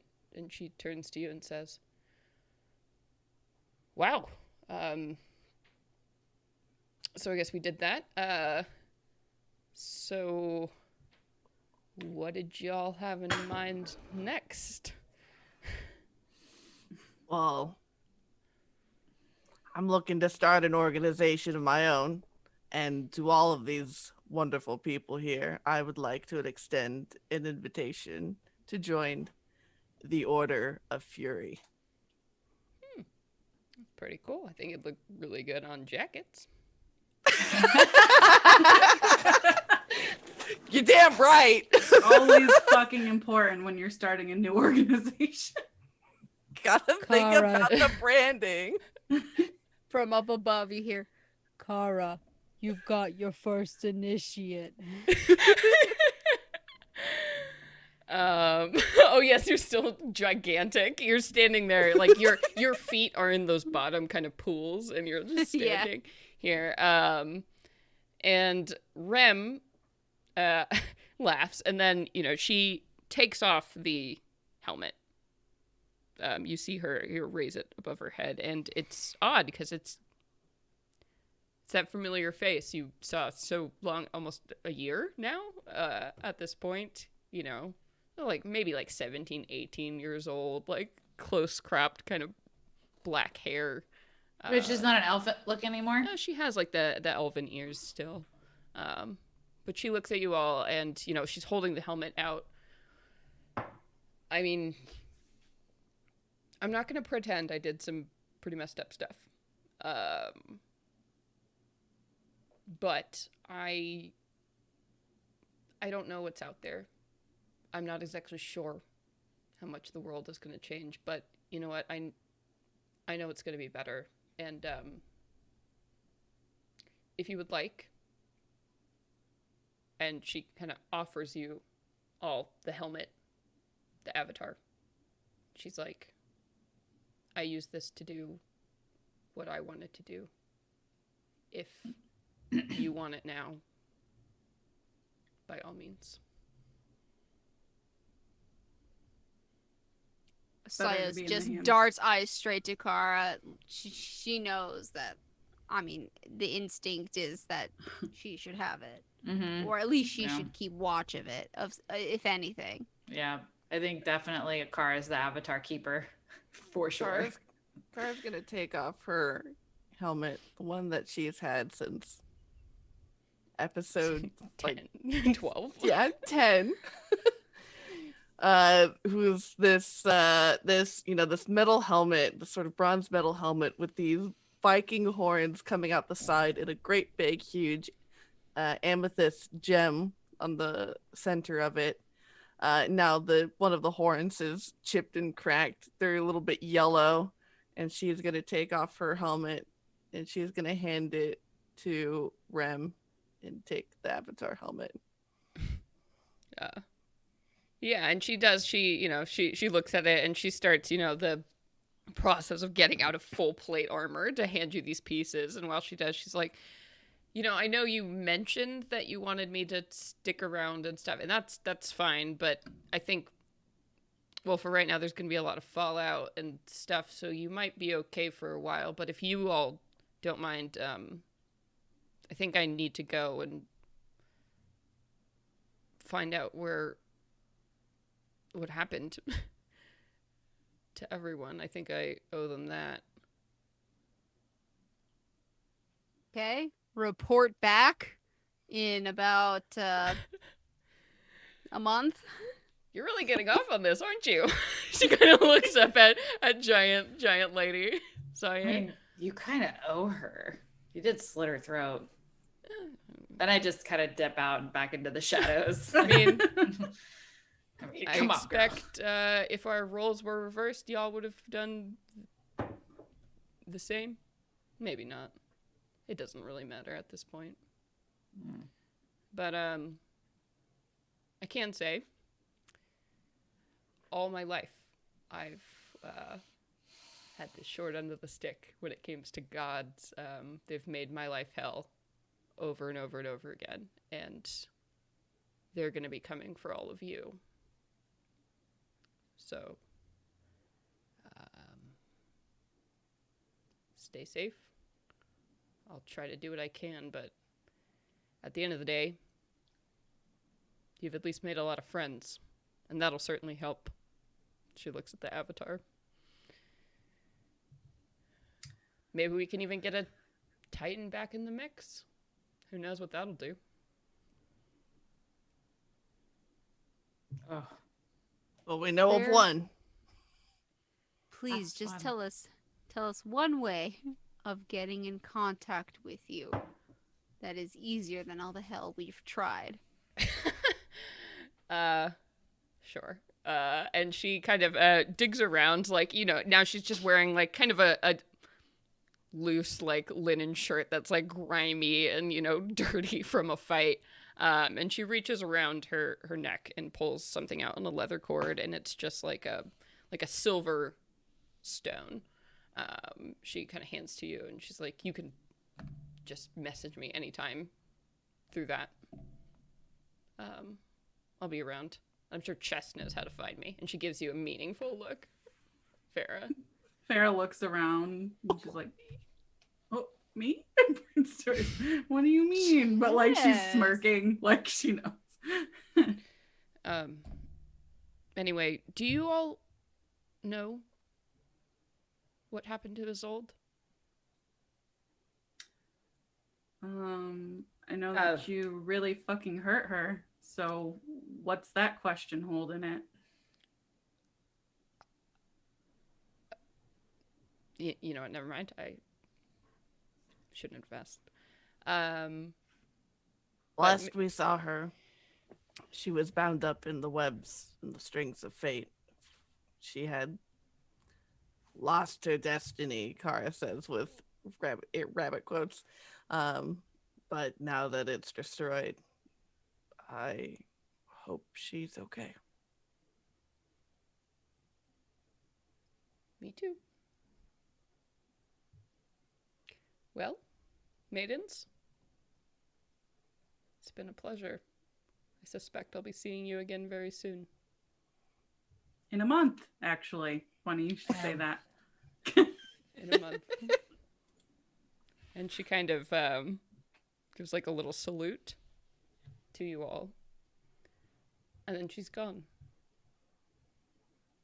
And you all are left standing in the middle of foundations in this vast cavern, uncertain where the keep is gone, where the comrades you've formed relationships with are, or even what's changed, what's different. You all don't really feel different, but you know that the world has changed in a major way because of what you've done. So here you are, waiting to see what happens next. And that's where we're going to end our campaign. Campaign 1. We are bringing it to an end there with the 4 of you together in the ruins of what once was. Wow. When's our next legacy game? yeah. Oh boy, 'cause yeah, there's some stuff going on. And y'all better become patrons, because for our next zine that we're going to put out, we're going to write epilogues for our characters. Hell So if you yes. want to read those, you better subscribe at the $5 or $10 level to get that good stuff. Yeah, and I do just want to say, the story of the maidens, this campaign is over. This is where we are leaving that book. We are closing that book. But we will be back with legacy games with these characters. I'm so thrilled that all the maidens are alive and well at the end of this. For now, because boy, they have a lot of issues to deal with coming up. And what I'm extra excited about is that all the maidens are alive and are going to be NPC characters in campaign 2. Because the events of campaign 2 will be happening in the same world, not too far away, and dealing very much now with the ramifications of the weave of fate being gone and the gods being pissed off at mortals. Ooh, Yes. Celeste, real quick though. Yes. For my sword, Yeah. one of the conditions is that if you spare an enemy, I think this qualifies. I'm amazed. yeah! I'm amazed you all let Rem go. I was like, I'm gonna go now, and you're like, cool. Hell yeah. I mean, Saya is holding back. She's biting her lip, but yeah. I'd be surprised This if is we ever Rem's see her chance again. to be trustworthy. Like, we have every That- reason to not trust her, and we're like, all right, you got to prove us wrong. That means I'm now an exalted champion Oh, of shit. the Lady of the Lake. Hell yeah. God. Hell yeah. That is such a fucking cherry on top. Exalted. Let me read this real Oh quick. yeah. Exalted champion, you have become all that the Lady of the Lake had hoped for and more. Ravenel's attack and damage bonus increased to +3, and his bonus damage increases to +3d6. That means when I make a roll, I roll 1d8 plus 3d6, and I get a crit on a 19 or a 20. Oh my god. So Celeste, in the campaign guide, what's Kara's challenge rating gonna be? Yeah, I know. Well, because we made that 60,000 stretch goal, so we're gonna be working together to stat out all the maidens as NPCs. So I'm pretty sure Kara now is CR 40, which doesn't exist, so I'll have to make it. I'll have to make it. Damn. Oh my god. Well, before we say more words, we should pull that dice giveaway winner. Yes. So let's go ahead. absolutely. This set of gorgeous RPG dice. So look at these blood red beauties. If you love these dice, please do check out RPG Dice's website. It's dice spelled with a Y. Joe is an amazing creator who is on our Rime of the Frost Maiden stream and has been so generous to donate these dice and is making dice for a Kickstarter, which is awesome. Do we have that winner, Sage? At Craven Cookies, are Craven you Cookies! here? Let us know if you're I'm here. also craving cookies. Oh yeah, Oh my god, for real. That's a whole big I mood. need some comfort food right now. that's a whole big mood. But Yes, they have claimed. yay! But yeah, that's it. That's our finale, team.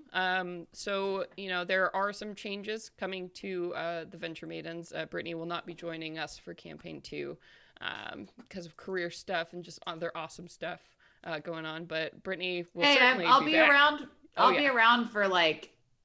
Those legacy games. Y'all just have to wait for the epilogue, I suppose.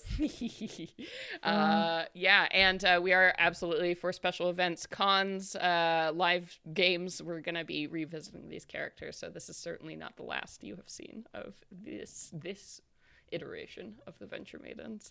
So thank you all for being here. We love you all.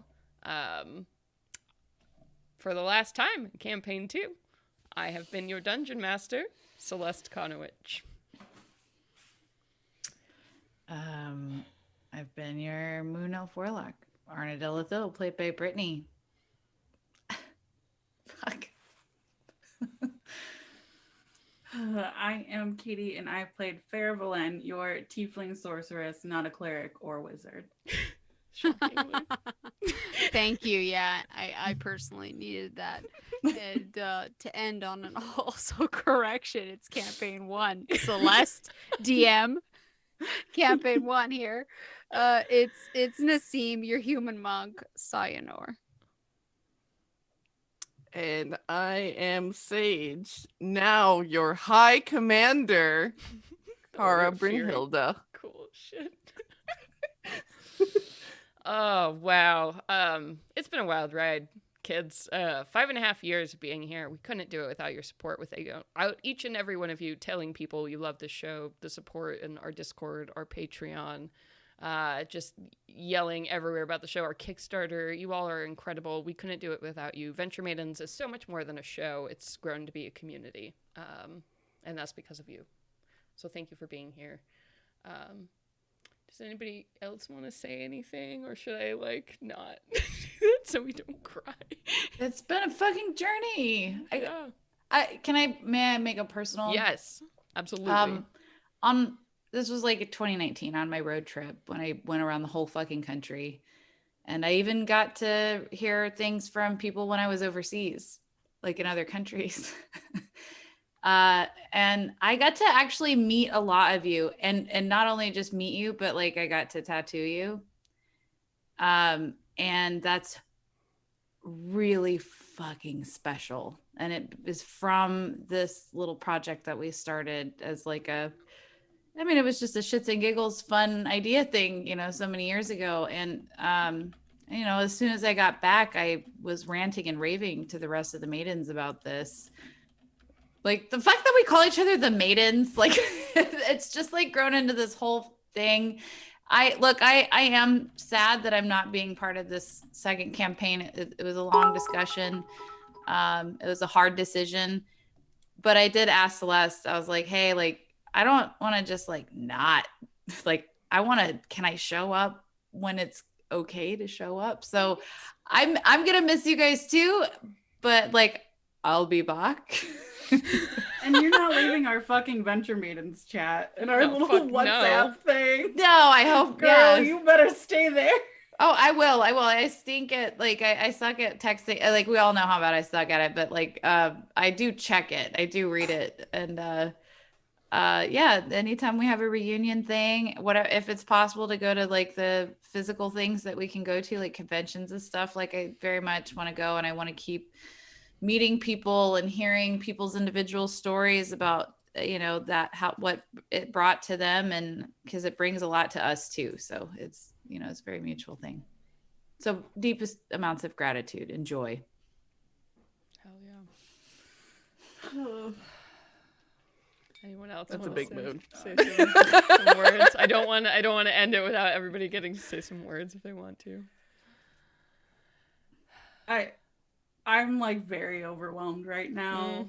The fact that not only this is ending, even though I've only been here for half the journey, I have a lot of excitement to be here for the whole thing. Next time I'm so fucking stoked to do that. But it's gonna be so fucking hard to wait during our break period and not I'm not gonna see you guys at this point every fucking week. I talk to you guys more at this point in quarantine than my in-person. I know. I've loved it every minute of it. It's kept me sane during this crazy fucking time, to have this plan every week, and I'm just so grateful that I fucking had the time to be yeah, sure, I can do that, no problem, and join you guys. And so grateful that you guys we click so well that I get to stay and be a part of not only us, but the most fucking beautiful community of people. I'm in this Discord every damn day talking to these people. We are friends. It's beautiful. Dare I say family. And I'm just so fucking stoked to be here and to be continuing on doing this. Hell yeah. Damn. All right. Well, you all are amazing. You all are incredible. This certainly isn't the last you've seen of us. We're going to be back in July with Campaign 2, which will be a whole new cast of characters set in the same world. Speaking of, we have the Venture Maidens campaign guide that is currently running on Kickstarter. What's really exciting about this book is that so much of the content that is being developed and written in this book is going to be the bones of Campaign 2. So the subclasses, the monsters, the lore you see in that book is going to be a huge part of the game, and the maidens are all going to be there. That campaign is going to be set in the not so distant future. So everyone will be alive and well and doing whatever it is they are doing at that time, which I'm really excited to see. So thank you all for being on this journey. Please check out the Kickstarter if you haven't already. We love you all. Thank you. And until next time. Venture away! Venture away, everybody. Goodbye. Ow. Dude. Goodbye till next time.